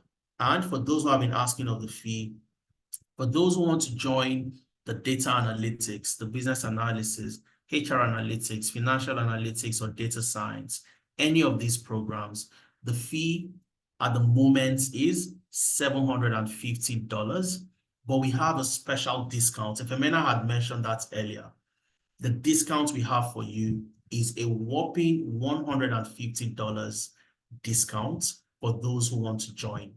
And this is our last masterclass for the year 2023.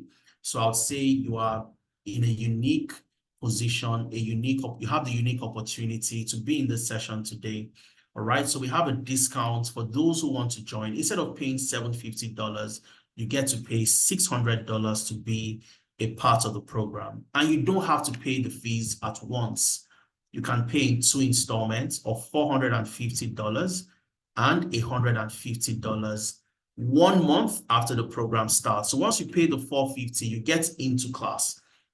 You receive a welcome kit from us that contains all the materials, all the applications, all the things you need, your timetable that you need for class. You have all those materials in your welcome kit. You join the class, and 1 month after, you get to pay the balance of $150. If you are paying in pounds, it's £625, the original fee, but you have a whopping discount of £125, and you get to pay just £500. Also split into 2 different installments. The first installment of £375, and then £125 1 month after the program commences. And if you're paying in Naira, instead of paying 900,000, you get to pay 720. So you have a whopping 180,000 Naira discount. And then you get to pay 540 to be in the class, to get registered, get a welcome kit, join the class, and then 180,000 1 month after the program starts. That's for the data analytics, the business analysis, HR analytics, financial analytics, and full stack data science. So if you want to join any of those programs, that's the fee. For the data engineering and cybersecurity, the fee is a bit different. It's a bit more expensive because of the technology and the complexity of the things you'll be learning in terms of the technology that will be deployed. Okay, so the original fee is $900, but you have a discount of $150 as well. So you get to pay just $750 instead of $900, and you break it into 2 installments of $550 and $200. Okay, same with the pounds. Instead of £750, you get to pay $625, $460 and $165, and so on and so forth. And lastly, you have the Scrum Master. The original fee for the Scrum Master is $450, which of course you have a discount as well of $100, where you get to pay just $350 to get into class. And you can break this in 2 installments as well of $250 to start and $100 1 month into the program. Now, the discount is only available for a very short period of time. Okay, so if you are joining for the first time, we have been having multiple master classes right from the beginning of December, and we are almost at the end of December. All right, so this is for the cohort starting on the 6th of January. So for those who want to take advantage of the discount, it's available only to the first 20 people to register for each program. So the moment we have 20 people for each masterclass, for each program, or we get to Wednesday, the 3rd of January, whichever comes first. So if we have 20 people that have registered for each program, the discount is off. Or if we get to Wednesday, the 3rd of January, registration closes completely for the program on the 6th, because of course you need at least 24 hours for you to download your applications, get ready, prepare your mindset, getting into class for the 6th of January, 2024. Okay, so for those of you that have been asking for the fees, that's how you get to be a part of our program. So Ade is saying, wow, from 270 for BA to 720. I'll quickly explain that to you, Ade, because people have asked the question. So what we did, guys, is we did a price freeze for the benefit of our participants. Okay, so when you had the crazy increase, the fluctuation of the dollar to the naira, the pounds to the naira, we did a price freeze. We did not increase our fees. Now, if you do 270,000, and this is to a day, 270,000, which is the naira equivalent we were charging, and the pound equivalent was 300 pounds, this discounted fee. It means that 1 pound to the naira was 900. And you agree with me that the pound to the dollar is nothing close to 900. It's about 1,005 today. Okay, so we just couldn't keep on freezing that fee for the benefits of everybody anymore. So the more it was, it kept on rising. We couldn't freeze anymore. We had to take out and go with the prevalent market rates. Okay, so I hope that explains that to you. And of course, for anybody who joined our masterclass in January and you've joined us now in December, you'd see the massive changes that we brought on board in terms of the value proposition and what we bring to you in helping you transition into tech. I'm going to take questions, all right? I'm going to take questions from all of you. Everybody that has questions, I'll do very well to take your questions, but I'll just quickly show you how to make payments. All you have to do is you click on this link that says main stack. My colleagues would share the link with you in the chat. You'd also get it in your slides. In the slides, when you get the slides, you'd have it in your emails as well. You click on the link, it takes you into the browser, the Tenalytics enrollment page. All right, it takes you to the Tenalytics enrollment page. And all you have to do is select your preferred payments mode. Okay, so let's assume I'm somewhere in Sweden, or I'm in Poland, or I'm in France, Paris. I want to make payments for data analytics. All right, so I'll see where I have the non-Naira card payment. So non-Naira means I want to pay in dollars, I want to pay in pounds, I want to pay in different other currency, okay? USD and Canadian dollars. So all I do is, this is for the Scrum and the data analytics, business analysis, data science, they have similar fees. So you have them, bulked and categorized together. So all I have to do, if I click on full payments, it takes me to where I can then make payments in any currency. So you get the automatic conversion. And it's either you get it in dollars, in Canadian dollars, or you get it in pounds, depending on your location. So I have it in pounds, of course, because of my location. Even though I'm in Nigeria at the moment, I came into Nigeria about 2 weeks ago, thereabouts, from the UK. It still has my UK geolocation, all right? So I have it as about £500. So because of the exchange rate, instead of 500, you even have an additional £2 discount of 498. So you're paying today, instead of paying 500, you get to pay 498, which is the full amount for the program. All right. So for either the data analytics, the business analysis, data science, HR analytics, or financial analytics, you want to register for any of these programs, I click on reserve a seat. It takes me to where I enter my email, enter my phone number, click on proceed, enter my card details, and then I get to make payments. And once I make payments, I receive an automated receipt in my email. Okay. Now, what if I'm in Nigeria or I'm in Ghana, I'm somewhere in Africa, I want to pay? You can use the same option to make payments, or you can use the Naira card payments, which is Paystack. We use Paystack to collect payments for Africa, for Nigeria, and other regions across Africa. So I just I go to Paystack, which is a Naira card payment, click on full or first part payments, okay? And it takes me to where I have all the programs, and I can select HR analytics. Maybe that's what I want to register, or financial analytics, or data analytics, or business analysis, or Scrum Master. I click on any of the programs. I choose either the full payment or part payment. Okay, and I click on add to bag.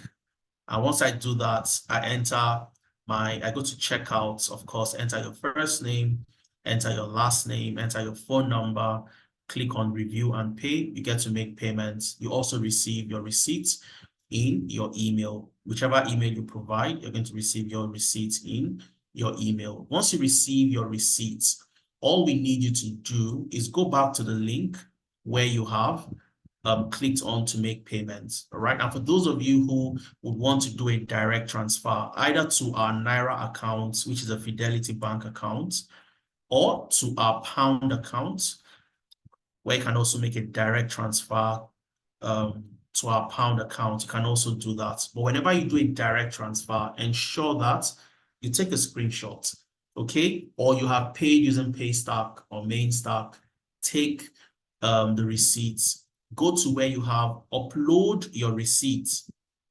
Click on that, and it takes you to a form that you need to fill in your details. Now, bear in mind that some of you would have questions around the program to join. Oh, do I join data analytics? I need to ask Adeza more questions. I need to ask Femena more questions. We're going to have a clarity session, a pretty much one-on-one session whereby we'll take your questions, okay, in a more, I would say, where you don't have as many people on the call today. So we have the opportunity to relax, listen to you. This is what you do. This is your background. And we tell you the program that will be best for you. For those of you that want the one-on-one session, go ahead and make payment to secure your discount, first of all. And then when you have made payments and you are filling this form, you would select the option that says, I need to speak with a professional, and I'll show you. So once you've entered your email, type of payment, is it full payment? Is it initial payment? Initial payment, I click on next. All right. You're going to get your welcome kit on or before 31st. I click on next. You read the terms and conditions, very important. You read that. Once you have read, you click on yes, go to next.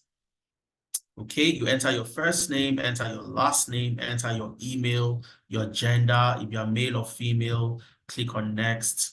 And then when did you make payments? You enter the date, you upload that screenshot you took if you did a direct transfer, or your receipts, and what's your mode of payments, you enter that, you click on next. And where you need to select the program you are registering for. If I click on this, I have all the programs. So I can select data analytics if that's what I want to register for. But let's assume I'm not sure. I select what? I need to speak with a professional. All right. But it's important that while you are selecting this, you have made your initial payment. Secure the discount, because I can bet you that by the time you are speaking with us on Tuesday to get clarity, the discounted slots would have gone and you need to pay the full amount. And that's where we have people saying, oh, Adeza, please, I was in the masterclass, can I pay the discounted fee? We tell them, no, you can't. All right, because then discounts are already gone. So this is the time for you to take advantage. So once you enter all the details you enter, at the end of the day, you submit your form. Again, when do you want to start? The next cohort starts on the 6th of January. But for those of you that will be busy, maybe you have other commitments for January, but you have February will be free for you, and you also want to take advantage of the discounts, you can defer your program to February. So instead of starting in January, 6th of January, you select that you want to start on the 3rd of February. You have the opportunity to do that. So the advantage is you've taken the discounts for today going into February. So when others are paying the full amount in February, you have taken the discount and you have the advantage. And that's why we always tell people, take advantage of the discount today. We said that in October, we said it in November, and people come to say that, oh, the fees have increased, but we announced it and we told you to take advantage. And this is another opportunity for you to take advantage of the discount again. All right, you enter your country of residence, and when you're done, you go ahead to submit. How did you find out about Analytics? Maybe you found out from this masterclass. So Adeza Suleiman or Femena Ipro, click on next. Okay, and then you submit. And that's, we get all your details, you get your welcome kits and so on. Will the discount apply for February? No, it would not. Comfort, it would not apply for February. It's an end of the year discount available for those who want to make and take advantage of the discounts today. All right. Classes happens on Saturdays and Sundays. All right. Saturdays and Sundays. For some of the programs, you don't have classes on Saturdays. You don't have classes on Sundays, I beg your pardon. On Sundays, you have your Watch Me Do It videos. Okay. And the best place for you to see that is simple. Once you go to the link where you make payments, you'd see where you have get access to all the program brochures. If I click on that link, it takes me to where I have all the brochures. So let's assume I want to join the business analysis. I click on the business analysis brochure. Okay, and I see all the things I'll be learning. in business analysis. Okay, so I'm just going to run through this. So you see the business analysis brochure. All right, you see all the things you'll be learning, the program overview, your curriculum. You learn Microsoft Power BI, Microsoft Excel, SQL, ChatGPT, project initiation, all the things you'd learn. You have everything in the brochures. All right, and let me show you who your facilitators are, the people that will train you. So you also have the timing as well.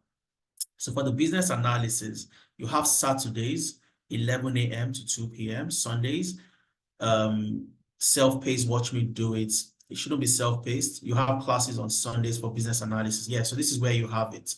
So it doesn't matter where you are. If you're in the UK, you are somewhere around Africa where you have similar time zones. Your class happens on Saturdays, 11 a.m. to 2 p.m. On Sundays, 2 p.m. to 5 p.m. Now, if you are in North America, you have the Eastern time zone. You can't possibly join a class that starts at 11 a.m. in the UK. You would go crazy because 11 a.m. is around 3 a.m. in some regions in Canada. All right, in Edmonton, for example, it's 8 hours difference. So 11 a.m. is around 3 a.m. You can't join a class around that time. So we have a class for you, 11 a.m. Canadian time, 11 a.m. to 2 p.m. on Saturday, Canadian time, Sunday, 2 p.m. to 5 p.m. Canadian time. So you have that luxury of joining classes based on your regions, okay? I'll show you your facilitators. You'll see some of the projects you're going to work on, and then you see who your facilitators are. Your facilitators are industry experts. Of course, you're going to see me in your different classes on SQL, Power BI. You have Linda. Linda is a business analyst with over 10 years experience across different regions. You're going to work with Linda. You're going to work with Seun, who is a product reliability engineer with Visa in the UK. Seun would also be your facilitator. And then you have Olabisi, who is a Scrum Master and a business analyst with Access Bank in Nigeria. So these are your facilitators for the business analysis program. All right. So this is where you get, the brochures. All right. You get the brochures for all the programs, data analytics. You click on that. You see all the nitty gritty of what you are going to be learning. Okay. So let's take questions before we wrap up today. Let us take questions because I know you have burning questions. So if you have questions, please use the raise hand icon. I'll call you up to speak, and then you can ask your questions. So let me see who has, okay, so Mohammed, I've asked you to unmute yourself. Go ahead and ask a question, Mohammed.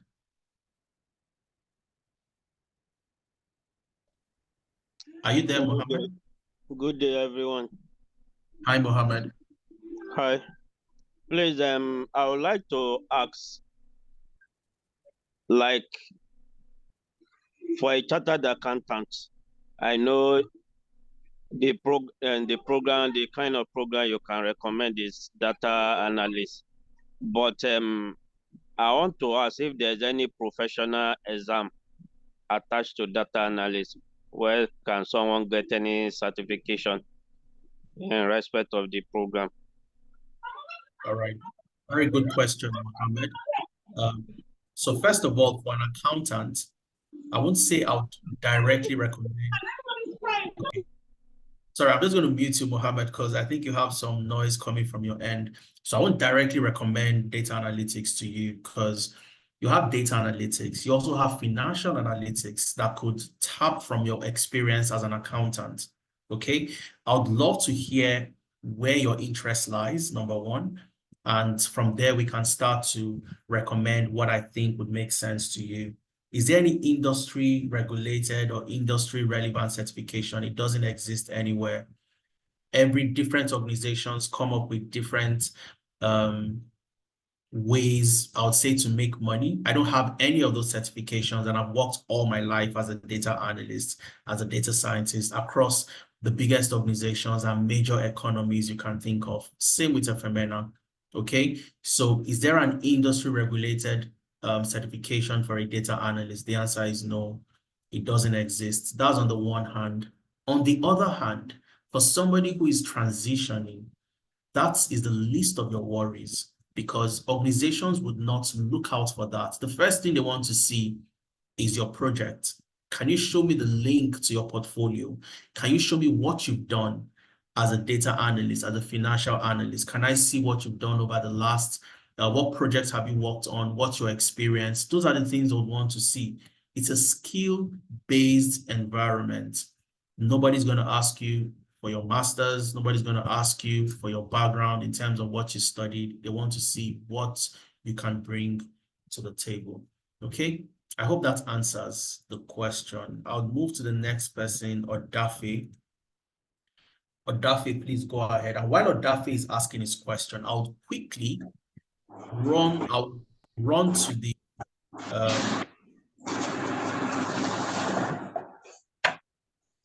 okay. Hello, good evening.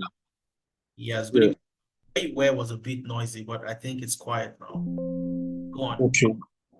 My question goes towards, although I've made my own payment for the January cohorts, but I would want to ask, I have seen that all through your analysis, you've given so much emphasis on UK, USA, and Canada in terms of salary range for a data analyst. Yep. Bringing it down to our Nigerian space, what are the prospects like? Because, of course, not everyone for the now is in Canada, US, and in the UK. But for the Nigerian environment, what is the prospect? That is one. Then two, I think I asked Elue Bube or Elijah this question. I said, do we have any specification for some of this software that will be bought online? Because I've gone to some of these cases and I see that maybe some of them may need to buy some software online, because most of this software, they are not free. Are we going to have access to that in the course of the training? I think I want to end at that. All right. So 2 questions: prospects in Nigeria and access to software, if you have to pay or if they are free. Very good question. So are there prospects in Nigeria? I'll tell you, Odafe, and this is not me trying to sell to you or trying to tell you that, oh, there are opportunities when they are not. There's never been a time in Nigeria where you have opportunities in the tech space more than now. And I'll tell you the reason why. And I'll give you my own example, all right? I used to work with an organization in Nigeria, all right? And when I was leaving that organization, 6 of us left from the same department. Out of the 6 of us, 4 were data analysts. 1 was a business analyst. The other one was a business intelligence analyst. What does that mean? It means that a gap, and it was a huge gap. And what they did was they couldn't possibly start recruiting. They did, oh, tell me if you know somebody, recommend people who can fill these roles. And I'll tell you that there are so many organizations in that current situation due to the Japa craze. The company was literally begging that I should work remotely even while I was outside the country. They said, look, Adeza, you're leaving, no problem. Okay, work with us. Even if you're not going to work for 8 hours in a day, tell us how many hours you can work. And that's because they were literally stranded and they didn't have people to fill those roles eventually. And there are so many people I know personally, and also our participants who have been able to tap into opportunities. We have placed people into roles when organizations like that reach out to us. All right, they are currently in dire need of people to fill roles. And you have people, the Japa craze has been, unbelievable. Everybody's leaving the country. I'm on interview panels and I get to hear what young people get to say. All right, people are literally leaving the country. Okay, and it creates opportunities for those who are in the country. So in terms of opportunities, there's never been a better time, to get into any of these areas than today. Access to software, every single application that you need will be provided to you. You have it in your welcome kit. Now, for some tools like Microsoft Excel, whereby you can have the basic, version of Excel, which is fine. but preferably as a data analyst, would want you to have something like an Office 365, would show you how to get it for free. Okay, get a trial version for free. You can use that throughout the duration of your training. However, going forward, because you want to work on more projects, you can't be a data analyst without Excel. It's a given. So eventually you'd have to buy Excel. We recommended different, platforms. If you're in Nigeria, you can buy it off Jumia. Some people go to Computer Village, they get Excel installed on their computers. If you are in the UK, you are in the US, you can buy it online from Microsoft. I bought mine online and I get to pay, I think, 30,000 plus. I pay in Naira because it's cheaper when I did the exchange rates. If I pay in pounds, it's more expensive. So I pay in Nigeria, and that's the advantage of being in Nigeria, a Nigerian living abroad. So I have that flexibility and I get to pay just about 30K every year per annum. So it's ridiculously cheap, roughly 2,000 per month. But you don't have to do that to pay 30K per annum. There are ways you can pay, and we provide all of that for you in your welcome kit.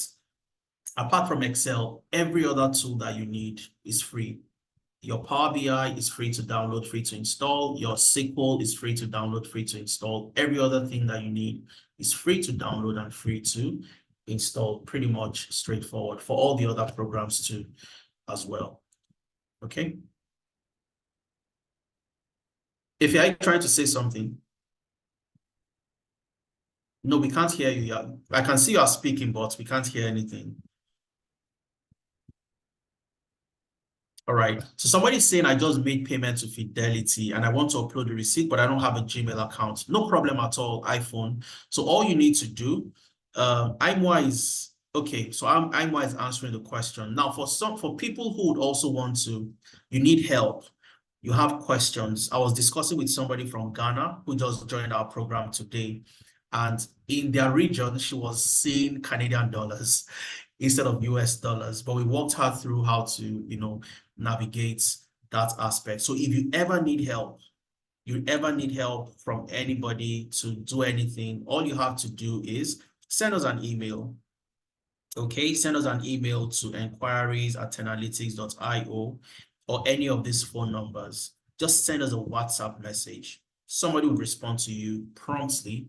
And if we need to get on a call with you to help you address any challenges, our customer success associates will get across to you and will help you solve those problems. IMWA is one of them, and that's why she's telling you what to do. So enquiries@tenalytics.io, and somebody will help you solve your problems. Abasi is saying, thank you so much. I just paid the first installment. Fantastic. So Abasi, what you need to do is, like I said, go to the enrollment again. You've made payments already. Just go to the enrollment and select upload your receipts. Fill the form just like I showed you, and then you're good to go. Now, before I take the other questions, I want to show you how you learn with us at Tenalytics and the beauty of our platform. When you join a class, so let's assume for somebody like Odafe who has paid, who has registered already. And Odafe, I hope I answered your question. You can type in the chat. Just let me know if I have answered your question. All right. So now Odafe has registered for the data analytics. So let's look at the November cohort for data analytics. Let's see their classroom and what it looks like. Okay. Now, when you register to any program, you get to join a Google Classroom where all your materials are hosted. Every single thing you need for the class. Let me just maximize this a bit, okay? So every single thing you need for the class is available to you. And of course, when you click on classwork, if I click on people, let me click on people. So you see the number of people in this class. Okay, so you have about 89 people that registered in the month of November, about 89 people that joined different classes in the month of November for the data analytics. Okay, now you book an interview session here. You have an interview. You click to book a session, all right, using a Calendly. You click on the Calendly, and then it takes you to where you select a date. Okay, you select a date for where you have, okay, because it's a new year, we haven't set the date for January, but you have an interview, you come to Calendly, you book an interview, and then you get an automated email where you have somebody work with you to help you during your interview session. Okay, but let's scroll all the way to the bottom so you get to see how you learn. You have your onboarding materials. And Odafe, the question you were asking, how do I download and install? All the tools you need, you have download and install Microsoft Office. So for those of you that you don't have Microsoft Excel, you don't have all those tools, you see how to download and install Microsoft Office. Download and install Power BI on your Windows, download and install Power BI on Mac. You have all these onboarding materials, and then you have your first class problem solving. The beauty of this platform is even though you miss a class, you have not missed anything, all right? So you have the login details where you join the class, and then you have the class recording. So you missed the class on a Saturday. In the morning, you had an event, you couldn't join in the morning. So later in the evening for the evening class, you still couldn't join the US guys because you were busy, you had an event. Later that day, you can come back, click on the recording, click on it, and every single thing that was done in class, you have access to it. Every single thing that was done in class, you have access to it in the class recording, okay? I'm just going to leave it. It's going to play shortly. And the slides, the data sets that was used, you have the slides as well. So you can see the problem solving slide. You can download the slide, have it in your computer, all right? You can download this. And if I scroll down, you see where you start from. What is data? You don't start by learning the complex stuff, by building fancy dashboards that are difficult. No, you start from the nitty-gritty. What is data? Types of data, data analytics, types of data analytics. We talked about descriptive analytics, diagnostic analytics, predictive analytics, prescriptive analytics, the 4 types of data analytics. You're going to learn all of this. And this is where your journey starts from. And then you move on to your first Excel Watch Me Do It videos that shows you the basics of Excel. If I click on the video, the very first video you need to watch is, it shows you the introduction into Excel, the Excel environment. You are not learning things that are very difficult and complex. You start from the very basic, and then you build your way up from there. So let me go back to the class and see if the class is playing. Yeah, the problem solving. Good morning. Okay, so this is the class. And of course, if you miss the class, every single thing that was done, you get to see. So you can see what is data. You have your facilitator telling you, teaching you the different concepts, and you move all the way until you get to, so you can see diagnostic analytics, explaining what it means before you get to do anything complex and practical. Okay, so this is how class goes. Even if you miss a class, you have never missed anything eventually. All right, so this is your very first Excel class, Excel for data analytics. Okay, and if I scroll, you're going to see all the things that you would learn. Your facilitator for your Excel is a senior consultant with Deloitte who works in Bermuda. He's going to teach you Excel, and is a fantastic trainer, has trained over 2,500 people. And you see what you learn. You're going to learn introduction to Excel, the pay special, basic and conditional formatting, and you see all the nitty-gritty of all the things you're going to learn during the program. And you move your way. You have something we also call the drop-in session. And let me explain what the drop-in session is. This is one of the best things I would say would happen to you in terms of support. So drop-in session is simply that session where you had a class on Saturday and you did not get all the things that was done on Saturday, or you missed class on Saturday. You have the opportunity during the week, using a time that would have been agreed by everybody who wants to attend the drop-in, usually in the evening, of course, after work hours. You get back in the evening and you join a drop-in session where you have a data coach walk you through the areas where you have challenges so that you don't go into the next class the following weekend with the same type of problems. Okay, you have your mentorship session, you have your Excel live class 1. And let me show you when I say project-based classes. If I click on class material, let's see what the class material is for your very first Excel class. All right, so it's always a case study. You have a case 1. You have been hired as a data analyst for a vehicle dealership in North London, UK, and you've been given a data set of the 12 different brands that are sold. Okay, so you have case 1, you have case 2, case 3. It is all project-based. And those are the things you're going to talk about during your interviews. Okay, let's see the second Excel class and let's see the project as well. Always project-based, like I said. Your second Excel class, here you are working on a project for Agri Limited, which is on a supply chain analysis case study. You have the case overview, what you are expected to do. You have just been employed as a data and insights analyst in the supply chain department of a food production company. The first one was an automobile company. The second one is a food production company.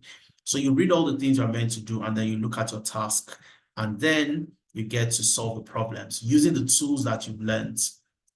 The hints you have been given by your facilitator. Number 1, use the VLOOKUP. Number 2, consider the index match. Number 3, consider XLOOKUP. Number 4, consider countifs.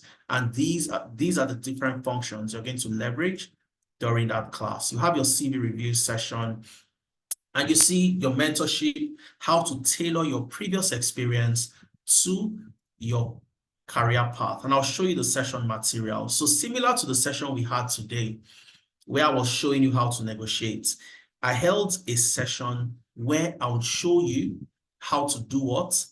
Tailor your CV using ChatGPT. All right? We're going to have a practical session on that, on how to tailor your CV using ChatGPT. It's one of the mentorship sessions you're going to have. And like I said, you don't miss anything when you join our program because you have the session recording as well. So I just thought it was very important that I showed you the platform. You have your LinkedIn optimization, Excel live class, and you have a group list. The group list is where you have your members that you work with on your group related projects. And then you have a presentation. As a data analyst, communication is very, very important. Okay, and that's why you work together in groups, because collaboration, cross-functional team collaboration is important as a data analyst. And because this is the data analytics program, I needed to show Odafe, who asked the question earlier. Okay, you move to the next mentorship. You can see the seats and the star approach. I talked about that. Before you move to Power BI and you see all the different things. We held a mentorship session as well on what recruiters look out for. And we brought in an expert recruiter, a talent sourcing manager who sources for talent within the tech ecosystem. He came in to show people what and tell our participants what recruiters look out for within the tech ecosystem. All right. So this is how you learn with us at Tenalytics. So I'll go back to take more questions for those that have questions. And these are the people that have gotten jobs. Of course, we can't. Abdul Rashid, for example, Abdul Rashid works remotely as a data scientist from Nigeria. He works for a company in the US. And Odafe that was also asking the question, why are the fees in dollars, in pounds? You must benchmark yourself to the major economies. Even though you don't want to travel, you don't want to leave the country, the best thing for you, because you having this skill puts you as a global tech talent. All right. So you have to compare yourself globally on what you could achieve and the different opportunities available out there for you. Okay. So let's take more questions. I think I'll take just 1 or 2 questions and then we'll call it a day because of time. Let me see. All right. Let me see. Can you hear me now? Yes, if we can hear you, go ahead, please. All right, fantastic. I just wanted to buttress, I think you mentioned, so you went ahead to mention it anyways, but one thing most of the guys in Nigeria are struggling with is they don't really understand the concept. They feel like the job market is just niche to Nigeria. So you learn tech or you learn whatever skill you're going to be learning during the training program, business analysis, data analytics, data science, data engineering, and so on. So you think that the only parts where you can apply for jobs are in Nigeria. That's where you have limitation. That's why you're limiting yourself. So now, Adiza mentioned that once you go through the training program, you automatically become a global tech talent. Now, what's a global tech talent? That's a key question you need to ask yourself. All right. Now, you learn data engineering and you're in Nigeria does not mean you need to apply for data engineer roles in Nigeria. That's just one of the places you could apply for jobs. All right. We have people that have gone on to be getting jobs in the US, working fully remotely. All right. Yes, that's exactly kind of opportunity because the thing that you don't understand is the skills that you have. Python in Nigeria is the same Python they use in the US, in Canada, in the UK, and so on and so forth. All right. So whatever skills you learn makes you competitive, not locally, but globally. Okay. And those are the things that you are going to enjoy going through the training program. All right. So you're going to be getting competitive, not just within your local environment, but internationally. So data analytics Power BI in Nigeria is the same Power BI you use in the UK. All right. So regardless of anywhere you find yourself, and these are the limitations that we are trying to, discard to tell you that all you need to do is learn, okay? And we have a wealth of experience, navigating the job market, okay? How can you get a job in the US while you reside in Nigeria? All right? How can you get contract roles? How can you get full-time roles? How can you get sponsored jobs? Those are the key questions that we understand how to navigate through. Hence the reason why we are putting all this together to ensure that you get the value that you need to get. Okay, so that global tech talent, guys, I will tell you for free, and I tell this to every session I have. If I wasn't in tech, I honestly don't know what other job I'll be doing at this point in time.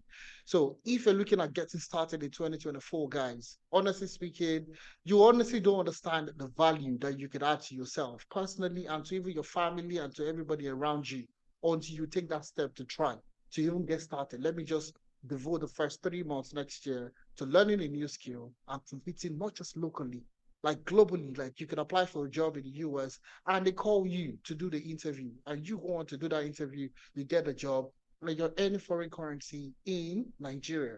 All right. So, these are the kind of opportunity that you don't get in any other career. You can't. It's impossible. If you're an engineer, for example, you can't be an engineer in the US and be working in Nigeria. You have to be on site. Do you understand? All right. And that's where visa requirements and all this is. But you don't need working remotely there's no visa requirements. So, these are the kind of opportunity that you are going to get into. But is it going to come to you if you don't have the skill? Zero. Impossible. All right. So put yourself out there, guys. And that's the reason why, you see all this value that we're putting into the training program. Trust me, this is one of the cheapest you will still get in the industry. All right. With the kind of value that we're adding to you. All right. Some people are even more expensive with less value. All right. And one thing that we keep saying at the end of the day is the whole goal for us is to get more Africans into the tech space. All right. And we have a ton of testimonials to back that up. Okay. So we get evidence. Don't be saying we get plenty evidence, guys. So if you want to be on this train next year, I will tell you categorically, there is nothing stopping you from getting started. Nothing is stopping you. All right. So if you want to invest in yourself, and you feel this is too expensive for you to invest in yourself, the guys that are earning good cash at this point in time, that's invested in themselves early this year, and they're having a good time transitioning to the desired career path and having a good time with the salaries.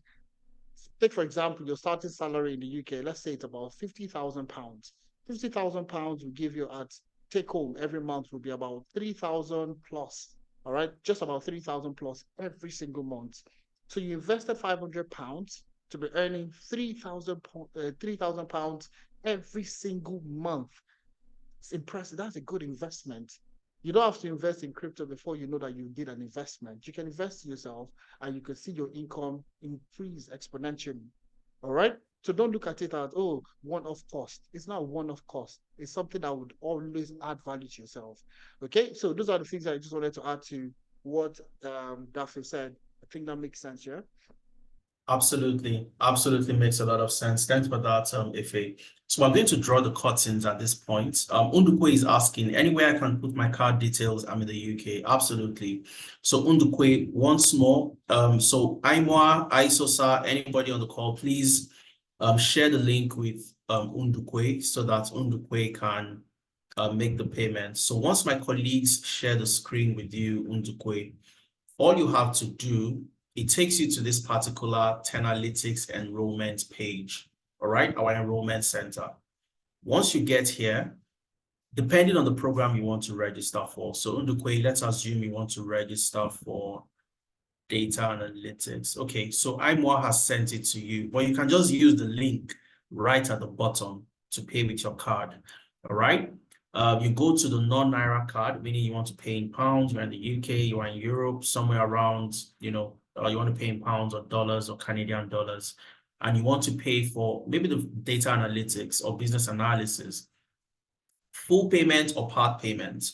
If you want to pay part payments, you click on first part payments initial, click on that, or you want to pay the full payment, you click on full payment.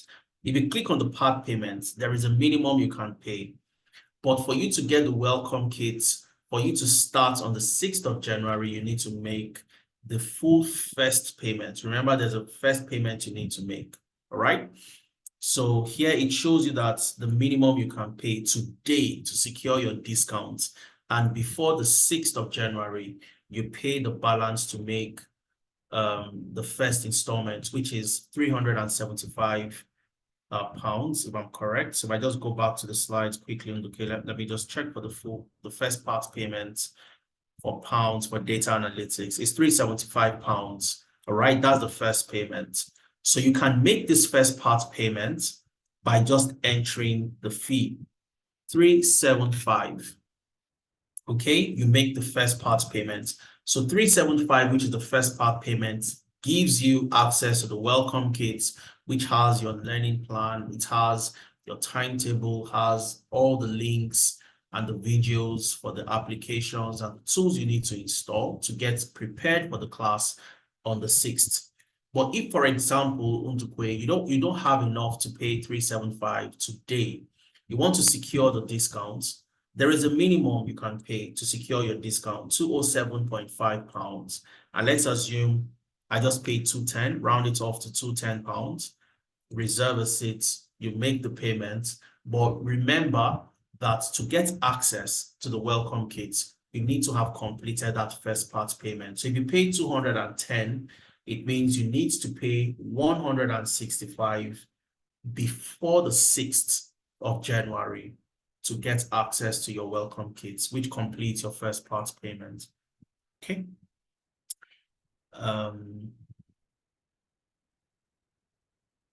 Okay, fine. Okay, if he has responded to Juanita, all right.